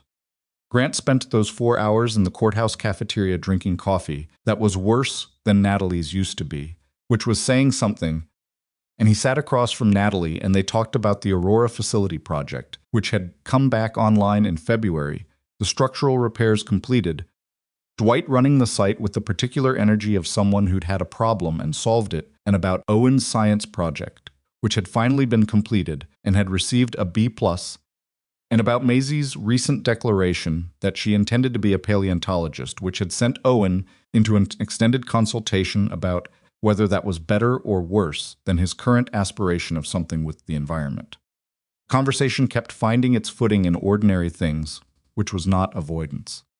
It was the way both of them had learned, separately and then together, to carry weight by keeping the ordinary things visible, by not letting the hard parts be the only things in the room. Natalie's phone buzzed. She looked at it. They're back, she said. The verdict took 9 minutes to read. Conspiracy to commit murder. Guilty, solicitation of assault. Guilty, financial fraud, 3 counts. Guilty on all 3. Evidence tampering, guilty. Intimidation of witnesses, guilty. The list continued, and the word guilty followed each item like a period at the end of a long sentence that had been building for years. Grant listened to all of it with his hands folded in his lap. He didn't look at Preston during the reading. He'd decided not to, because looking at Preston was giving something to a man who had spent a long time taking things, and Grant was done giving him anything. When the final verdict was read, Natalie let out a breath, beside him a single breath, not a sob, not a gasp, just the sound of something releasing that had been held under pressure for a very long time. Grant put his hand over hers on the armrest between them, and she turned her hand over and held his, and neither of them said a word for a while. Preston Whitmore was remanded into custody. Grant watched them lead him out. Preston walked with the controlled posture of someone refusing to show what they felt, which was the last performance of a man who had spent his life performing. The door of the courtroom, he turned some instinct, maybe, or some need to have a final audience. His eyes found Grant across the room. Grant looked back at him steadily. Then Preston was through the door and gone. Outside the courthouse, on the steps, in the thin March sunlight that wasn't quite warm enough but was present, Grant stood with Natalie and Owen and Maisie, who had been brought down for the verdict by Natalie's assistant, and who was now holding Owen's hand with the comfortable ownership of a 6-year-old who has decided someone belongs to her. Reporters were on the lower steps. Natalie's attorney went to manage them with the calm efficiency of someone who billed by the hour and was very good at what she did. Owen was looking at the city spread out below the courthouse steps, doing the quiet inventory he did when he was processing. So it's really over, Owen said. The criminal part, Grant said. There'll be sentencing. Civil proceedings for the financial restitution. That'll go on for a while. But the scary part, Grant confirmed, is over. Maisie looked up at Grant. Can we go somewhere with good food after? She asked. I've been at the courthouse for 2 hours, and the snacks here were really bad. Natalie laughed a real laugh, short and slightly startled, the kind that gets out before you've decided to let it. Grant hadn't heard her laugh like that very often. He wanted to hear it more often. He was aware, in the clear way he was sometimes aware of the things he wanted, of exactly how much he wanted that. The banh mi place, Natalie said. Grant's been wrong about it for 3 months. Today he finally concedes. I haven't conceded anything, Grant said. You will, she said, and the confidence in her voice was completely unfounded and completely right, and he found he had nothing to say against it. They went down the courthouse steps together, Maisie pulling Owen ahead, Natalie falling into step beside Grant, their arms almost touching, the city laid out in front of them, and the worst of it finally behind. The banh mi was excellent. Grant ate his without saying so, which Natalie correctly read as concession, and which produced a look of pure satisfaction that she was gracious enough not to vocalize. They sat in a corner booth, the 4 of them, in a restaurant on Larimer Street, with paper menus and mismatched chairs and food that was the kind of good that doesn't need anything explained about it.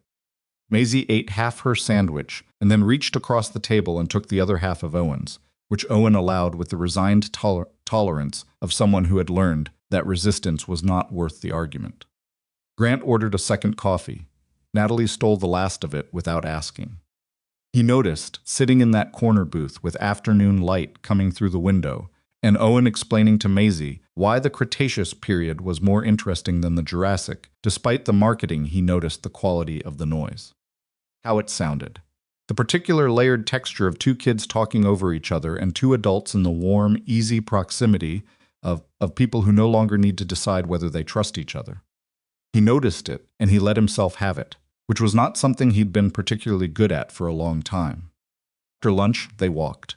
No destination, just the afternoon and the city and the particular post-verdict looseness of people who've been waiting for something to end, and it's ended. Owen and Maisie ran ahead, along a stretch of pedestrian path, arguing about something with the full energy of children who have not been sitting in a courthouse for hours and need to move. Grant and Natalie walked at a pace that had nothing to do with getting anywhere, and everything to do with the fact that neither of them was in a hurry to stop. What do you do now? Natalie asked. With the company. Now that this part is resolved. Keep working, he said. The Aurora site will be done by August if Dwight keeps the pace. There are 2 other development projects that need serious attention. The vendor verification process needs rebuilding from scratch. He looked at her sidelong. Unless you were asking about something else. She was quiet for a moment. I was asking about something else, she said. He watched Owen and Maisie stop on the path ahead to examine something in the grass, a bug, probably, given Maisie's current taxonomic interests, and he thought about the question. What do you do now? As in, what comes after the thing you were holding yourself together for? What shape does an ordinary life take when you've been through the extraordinary version? I don't know yet, he said. It was the honest answer. I'm figuring that part out. Natalie nodded slowly.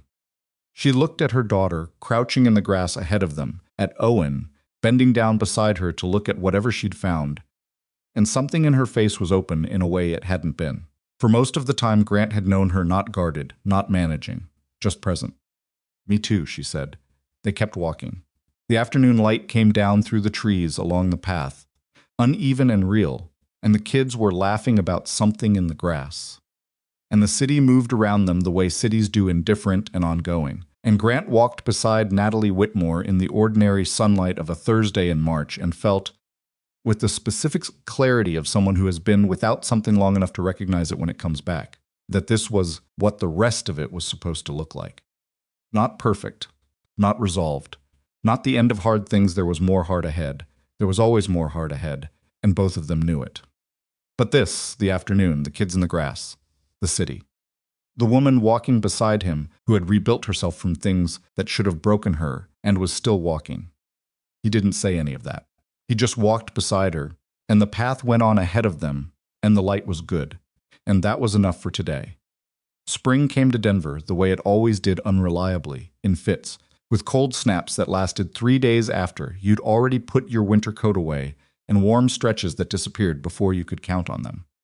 Grant had lived in Colorado long enough to stop trusting April entirely and to regard May with cautious optimism, which was the appropriate emotional posture for the season. The Aurora facility opened on a Thursday in late April, 6 weeks ahead of the revised schedule that Dwight had set after the sabotage repairs. Grant was there for the walkthrough, not the ribbon cutting, which Natalie handled with the board and a handful of city officials, but the actual operational walkthrough the day before, going room to room with Dwight and the lead contractor and a clipboard, checking the things that needed checking. He found 4 minor issues and 1 issue that wasn't minor, which was a ventilation installation in the server room that didn't meet the spec he'd written. He stood in front of it and looked at it for a long moment. "I know," Dwight said behind him. "Who signed off on this?" "Ruiz. He's already heard about it from me. It gets pulled and reinstalled before we open." "Yes, sir. Today. Already called it in." Grant turned around and looked at Dwight, who was a compact, pragmatic man in his 50s who had been running construction sites since before Grant was old enough to drive, and who had never once in their months of working together needed to be told a thing twice.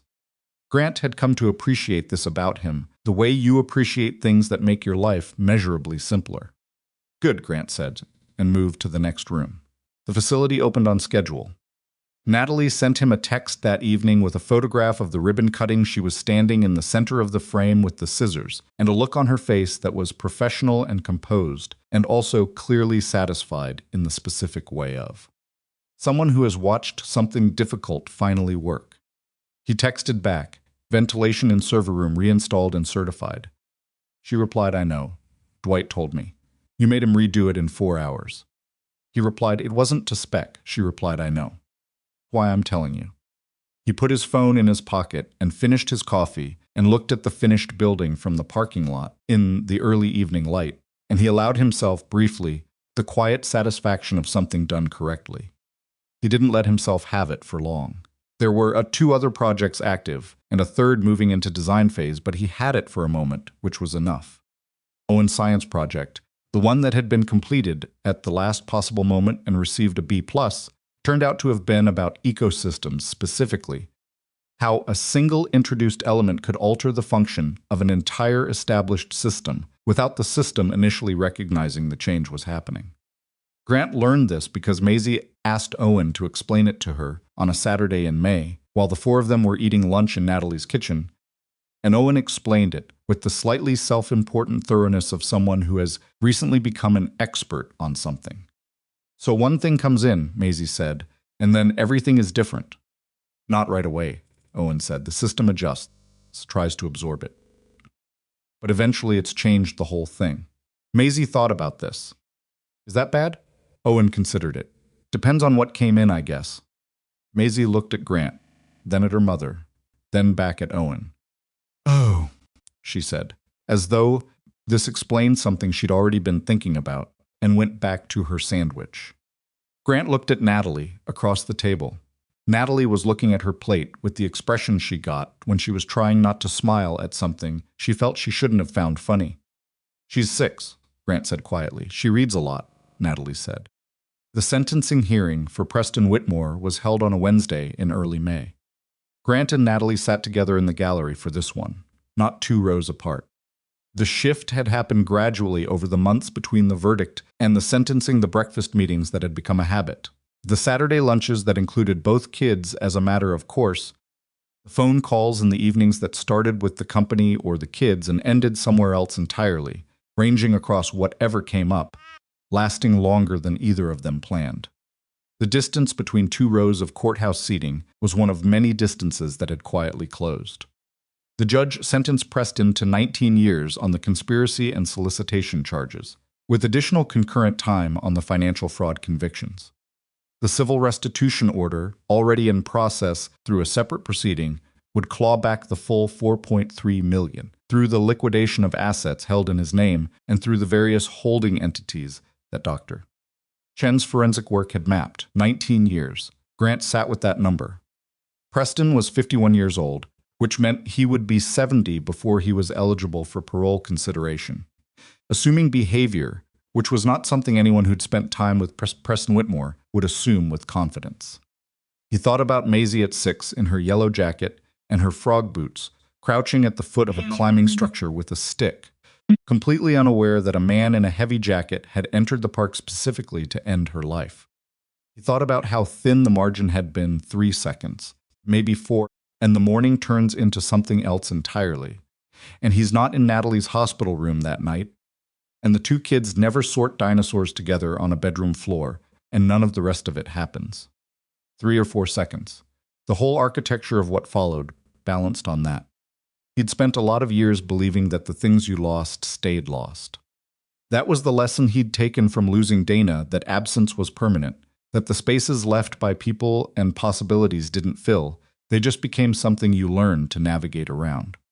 He'd built his life in the years after around the idea of managing those spaces rather than replacing what was in them. He'd been wrong. Not completely, the specific losses were permanent, the specific people stayed gone. But the spaces themselves, it turned out, didn't have to stay empty. They could become something else, not a replacement. Something new that wouldn't have existed at all, without the specific, painful shape of what had been there before. He wasn't sure he could have understood that 3 years ago. He understood it now. Natalie was very still beside him as the sentence was read. She sat with her hands folded in her lap and her spine straight and her face composed, the armor fully on, the way she wore it in professional situations where she'd decided the room would not see more than she intended. When the judge finished, she exhaled through her nose once, slowly. Then she looked at Grant. He looked back at her. "Okay," she said. The same word Owen used. The same compression of things that were more complicated than the word could hold. "Okay," he said. They walked out of the courthouse together into the May sunlight, which was finally, actually warm, and neither of them said much for a few minutes, and the city moved around them, and the hard thing was over. The conversation with Owen happened on a Tuesday night in the 3rd week of May. Grant was at the kitchen table going through project reports, the kind of reading that required attention but not inspiration, the steady maintenance work of running multiple active projects, and Owen appeared in the kitchen doorway in his soccer jersey and his socks, and stood there with the look he got when he decided to say something and was timing the moment. Grant kept reading. He'd learned over 8 years of being Owen's father that the worst thing you could do when Owen was timing something was to notice him doing it, because then he'd renegotiate his approach entirely, and you'd wait twice as long. Owen came in and poured himself a glass of water.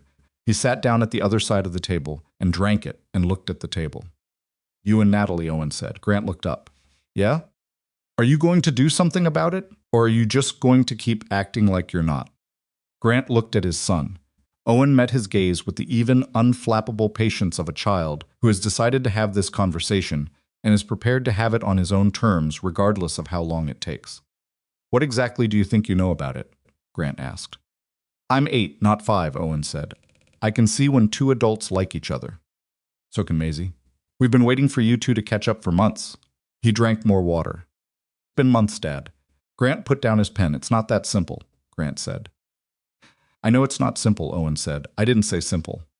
I said do something about it." He put his glass down with the particular firmness of someone landing a point. "Maisie already calls you Grant like you're part of her family.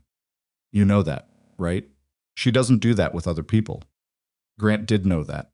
He'd noticed it the second time it happened, in the hospital room all those months ago, and he'd been aware of it ever since the way Maisie said his name, with the comfortable ownership of a child who has decided something is true and is simply waiting for the adults to formalize it.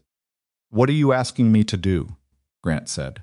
Owen looked at him with the exasperated clarity of someone explaining something obvious to someone who should already understand it. "Stop being scared," Owen said. "You're not scared of anything. But this you're scared of, and it's embarrassing." Grant sat back in his chair. He thought about all the ways he'd been describing it to himself for months as complicated, as something to take slowly, as something that deserved careful consideration. He'd been telling himself he was being thoughtful. He'd been being careful. He'd been, if he was honest, doing exactly what Owen said he was doing, which was being scared of the specific thing he'd been most careful to frame as thoughtfulness. "You're 8 years old," Grant said. "You always say that when you don't have an answer," Owen said.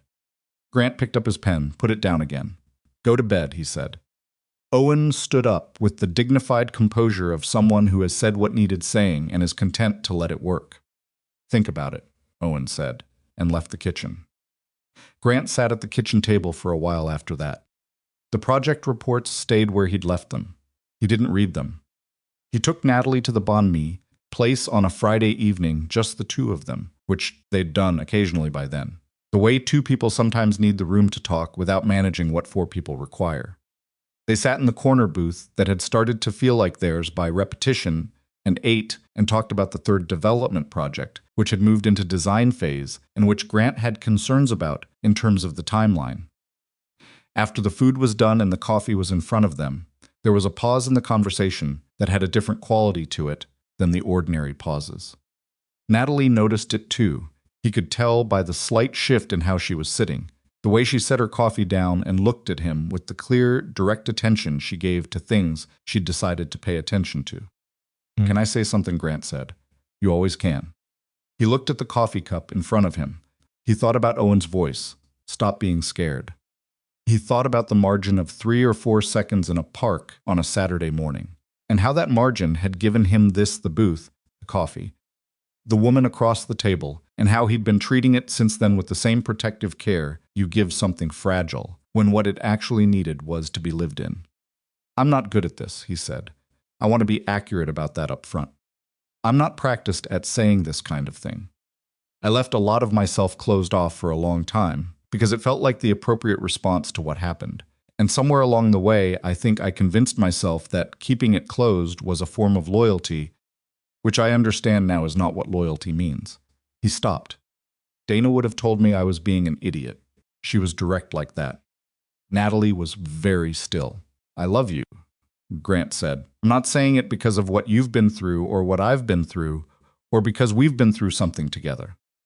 I'm saying it because it's true, and I've been not saying it for months, because saying it makes it real, and real things can be taken away. And I know better than most people that that's the risk you accept when you choose something." He looked at her. "I'm choosing this, if you'll let me." The restaurant was doing what restaurants do, noise and movement around them. Other people's conversations layered over each other, a server going by with plates, the sound of the street outside. All of it went on, indifferent and complete. Natalie looked at him. She had the composed, careful expression she wore when she was processing something that mattered, not the professional composure, but the personal kind, the one that meant she was deciding how much to let show. "I spent 6 years," she said, "being very careful about what I let be real. Because real things could be used against me. Real things left you open, and Preston was very good at knowing which open things to press." She looked at her hands on the table. "After the divorce, I told myself I didn't need that Maisie was enough, that the company was enough, that I'd built something, and I could sustain it alone, and that was a complete life." She looked up. "I was wrong.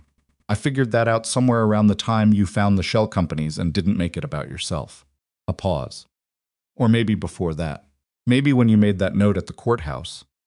The banh mi note, the other note, in the courtroom." He remembered. Breakfast tomorrow. The good place. He'd passed it 2 rows forward through a stranger. "Practical note," he said. "I know it was," she said. "That's why it worked." Her voice was quiet but steady. "I love you too, Grant. I've been not saying it for the same reason you have, which I realize now is somewhat ridiculous, given what we've been through together." "Somewhat ridiculous," he agreed. She picked up her coffee. Picked up his. There was something loosened in the space between them, not solved, not finished, because nothing real is ever completely finished, but loosened, the way a knot loosens when you finally work the right part of it. "Maisie's going to be completely insufferable about this," Natalie said. "Owen too. He already lectured me about it." Natalie looked at him. "Owen lectured you?" "Called me embarrassing." She tried to suppress it and couldn't. The laugh came out, the real one, the short, startled one that he'd decided months ago he wanted to hear more of. He let himself have that. He was getting better at letting himself have things. He proposed on a warm evening in the middle of May, sitting in Natalie's backyard while their kids were inside, doing something that involved the television and what sounded like an extended disagreement about the remote control. He hadn't planned a speech. He'd thought about one and decided against it. Speeches were for people who needed the performance of the thing to hold it up, and this didn't need holding up. He said, "I want to marry you. I want our kids to grow up in the same house. I want to keep doing this with you for a long time." He stopped. That's the pitch. Natalie looked at him in the backyard light with the expression he'd come to understand was her real face, not the CEO face, not the composed face, not the managing something face, but the one underneath all of those that she showed to a very small number of people and had apparently at some point decided to show to him. "That's a terrible pitch," she said. "I know, yes," she said. He hadn't been wearing a ring. He'd thought about it and decided he'd rather do it together, that she was someone who would have preferences about that, and that her preferences mattered more than the tradition of the surprise. She agreed with this when he mentioned it, which confirmed what he'd understood about her, and they went 2 weeks later to a jeweler on 16th Street, where Natalie chose something simple and exact that suited her precisely, and the jeweler put it in a box, and they walked out onto the street in the May afternoon, and Natalie was wearing her ring, and Grant was carrying the empty box, and they were on their way to pick up the kids from school together because it was a Wednesday, and that was what Wednesdays looked like now. Owen saw the ring when Natalie reached across the back seat to hand Maisie her backpack. He looked at the ring. He looked at his father in the rearview mirror. He said nothing. But when Grant caught his eye in the mirror, Owen gave him a single nod, small, deliberate, the particular nod of someone who has received the outcome they considered correct and is choosing not to make a production of it. Grant gave him the same nod back. Maisie noticed the ring at dinner. "That's new," she said, pointing at Natalie's hand. "Yes," Natalie said. Maisie looked at it, then at Grant, then back at her mother, with the focused analysis of someone who was connecting available data points. "Are you and Grant getting married?" Maisie asked. "Yes," Natalie said. Maisie sat with this for approximately 2 seconds. "Okay," she said, with the complete equanimity of someone for whom this was not a surprise but a confirmation. She looked at Owen. "Does that mean you're my brother?" Owen considered the question with appropriate seriousness. "Probably more like a step-brother. Technically. I'm just going to say brother," Maisie decided. "Yeah," Owen said. "That's fine." And that was how the Holloway children decided the matter, with the practical authority that children reserve for the things adults have been taking too long to formalize. Grant looked at Natalie across the dinner table, and Natalie looked at him, and they both very carefully looked back at their plates, because the moment was one of those ones that was too real and too good to look at directly without doing something embarrassing. They were married in the first week of September. The date was not chosen by accident. Grant had thought about it, and then mentioned it to Natalie quietly one evening that it was close to the anniversary of the park. He wasn't sentimental in the conventional sense. He didn't need the symbolic alignment. But there was something in him that wanted to mark the transformation of that date, to take the worst Saturday morning of his recent life and put something permanent and good in its proximity, so that September was no longer just the month something terrible almost happened. Natalie had understood immediately. She hadn't needed it explained. The ceremony was in the garden of a rented property in the foothills west of the city, a place with an old stone terrace and a view of the mountains that was the kind of view that makes the fact of being alive feel less abstract. It was small. The guest list was 40 people, most of them family Grant's sister from Albuquerque, with her husband and their 2 kids, Natalie's parents who had flown in from outside Portland, a handful of people from the company who had actually mattered through the hard parts, Detective Marquez, who came in civilian clothes and shook Grant's hand before the ceremony and said, simply, "Good," which Grant felt was exactly the right thing. Owen walked Natalie down the aisle. This had been Owen's idea, offered at a family dinner 6 weeks before the wedding when the logistics were being discussed, and the question of who walks who came up. He'd said it directly, "I can walk Natalie," as though it were obvious.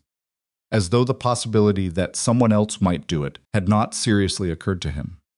Natalie had looked at him across the dinner table, and her face had done the thing it did when something reached her before she had time to manage it, and she'd said, "I'd like that very much." And Owen had said okay and gone back to eating. because Owen did not need acknowledgement for things he considered correct.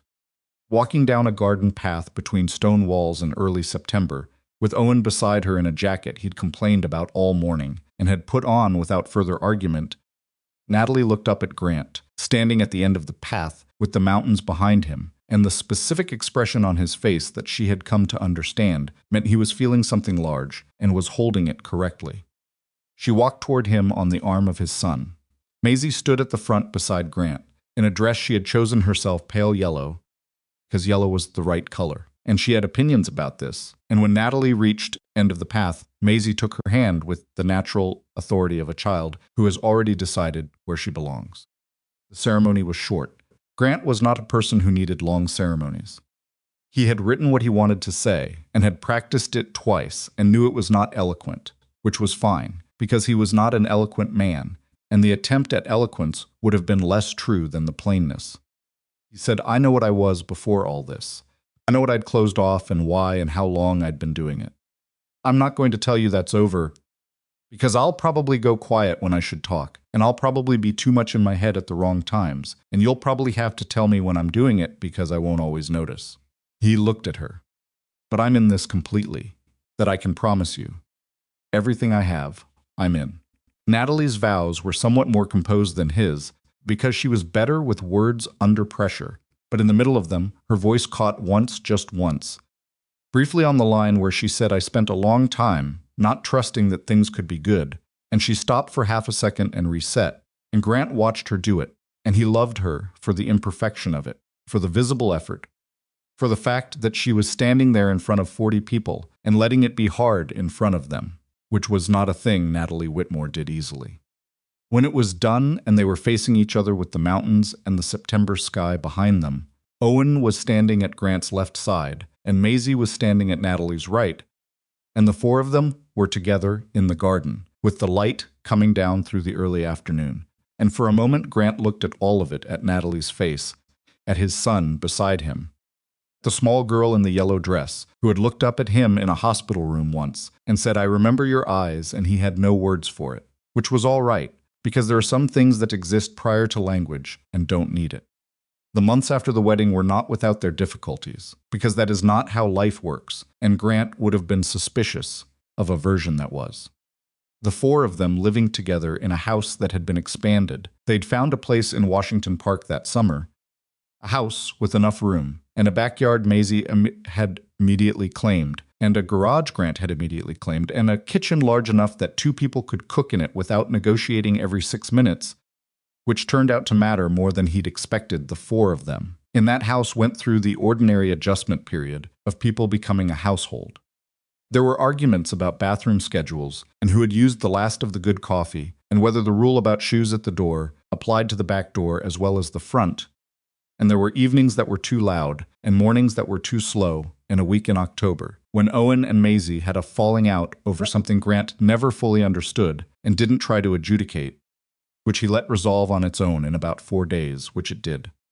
None of it was easy in the smooth, frictionless way of things in stories that are trying to reassure you.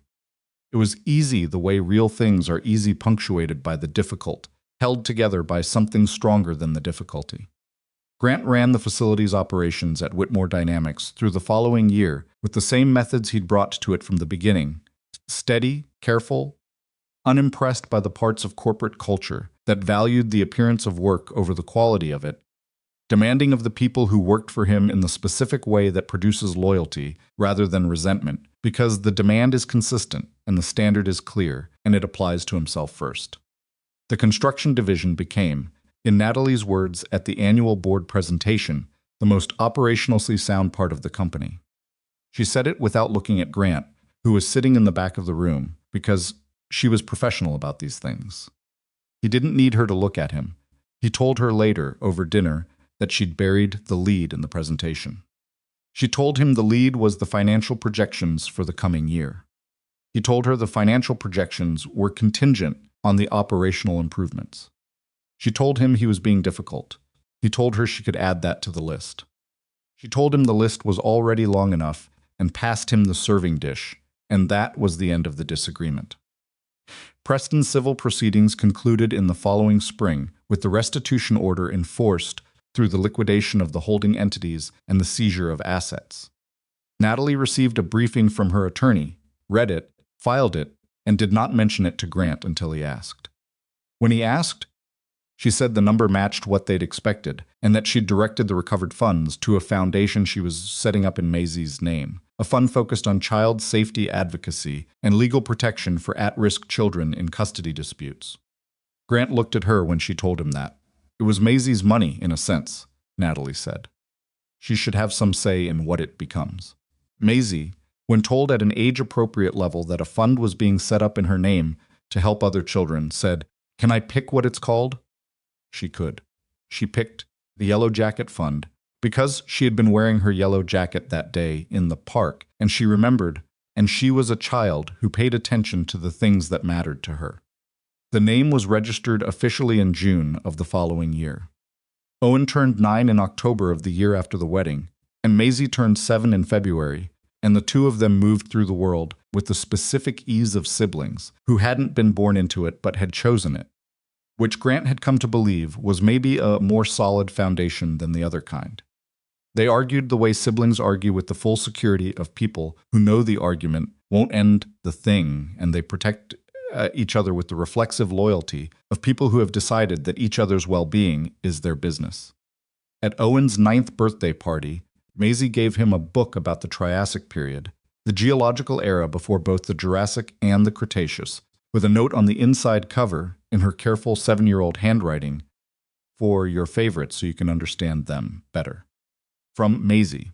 Owen read the book in a week and a half and reported back that she was right, which Maisie accepted without the "I told you so" that she was entitled to and that Grant had been braced for, because Maisie's relationship with being right was already more graceful than most adults managed.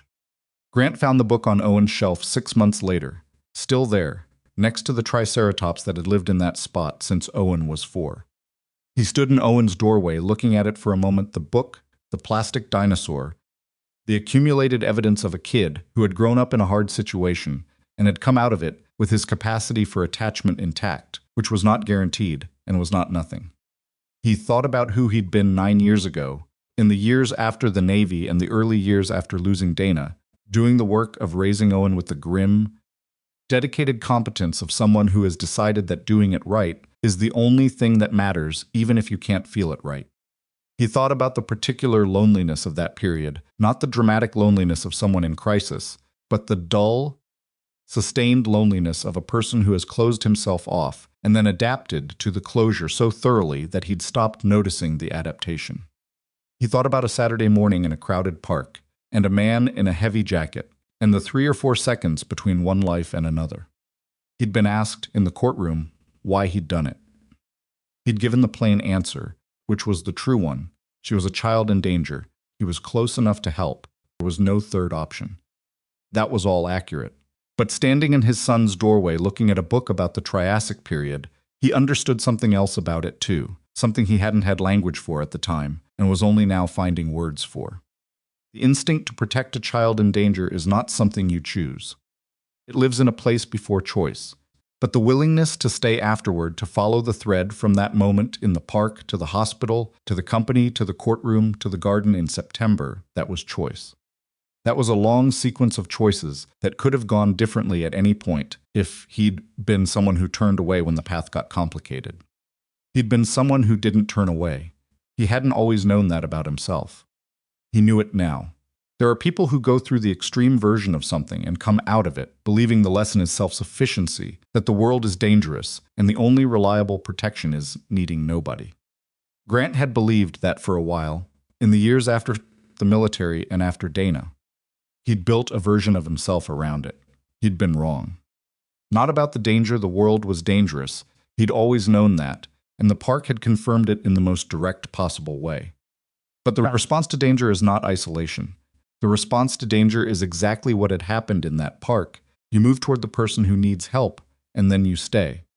That was the whole thing. You move toward it, and you stay.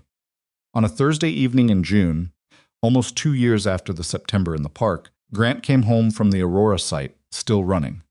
Dwight in place, 2 subsequent development projects underway, and on schedule to a house that had lights on in every room, which told him everyone was home.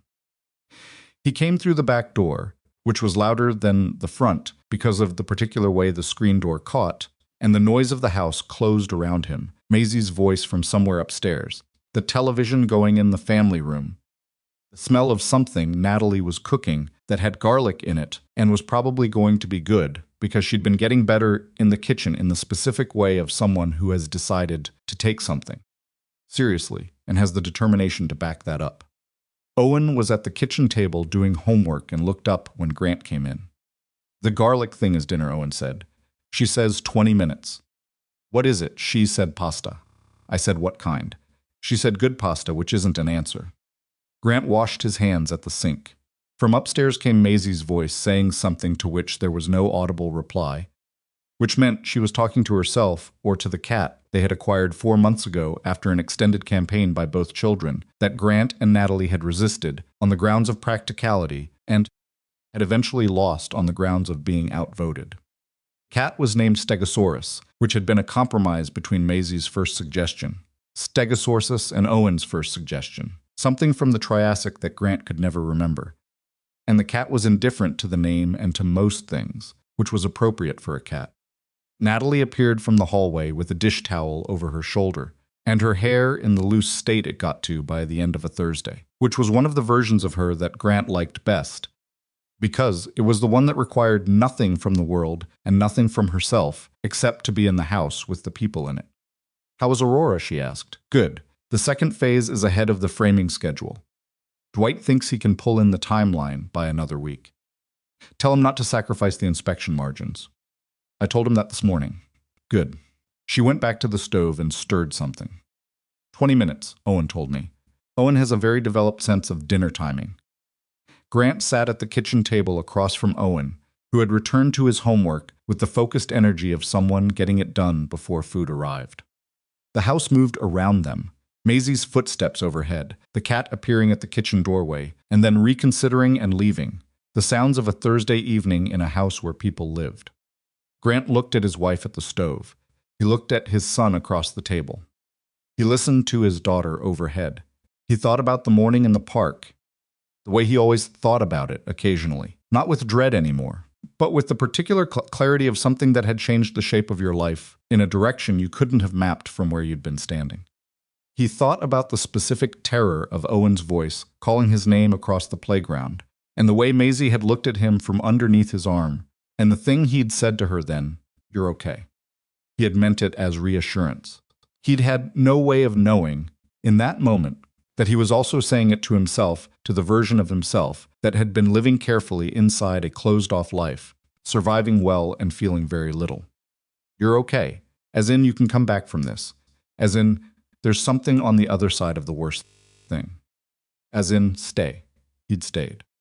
The house smelled like garlic, and the evening was settling outside the kitchen windows, and Owen was doing math homework with the grimly determined face he made when the math was annoying him. And from upstairs, Maisie was narrating something to the cat that had apparently followed her up, and Natalie turned from the stove to say something about whether they had good olive oil or the regular kind, and Grant said they had the regular kind, and she said that was fine, and turned back around. He was not a man who needed the moment to know it was good. He knew it was good. He was home not in the way of a man who had finally stopped somewhere after a long time moving, but in the way of a man who had been found by something he hadn't known he was still capable of finding. The difference matters. One is exhaustion.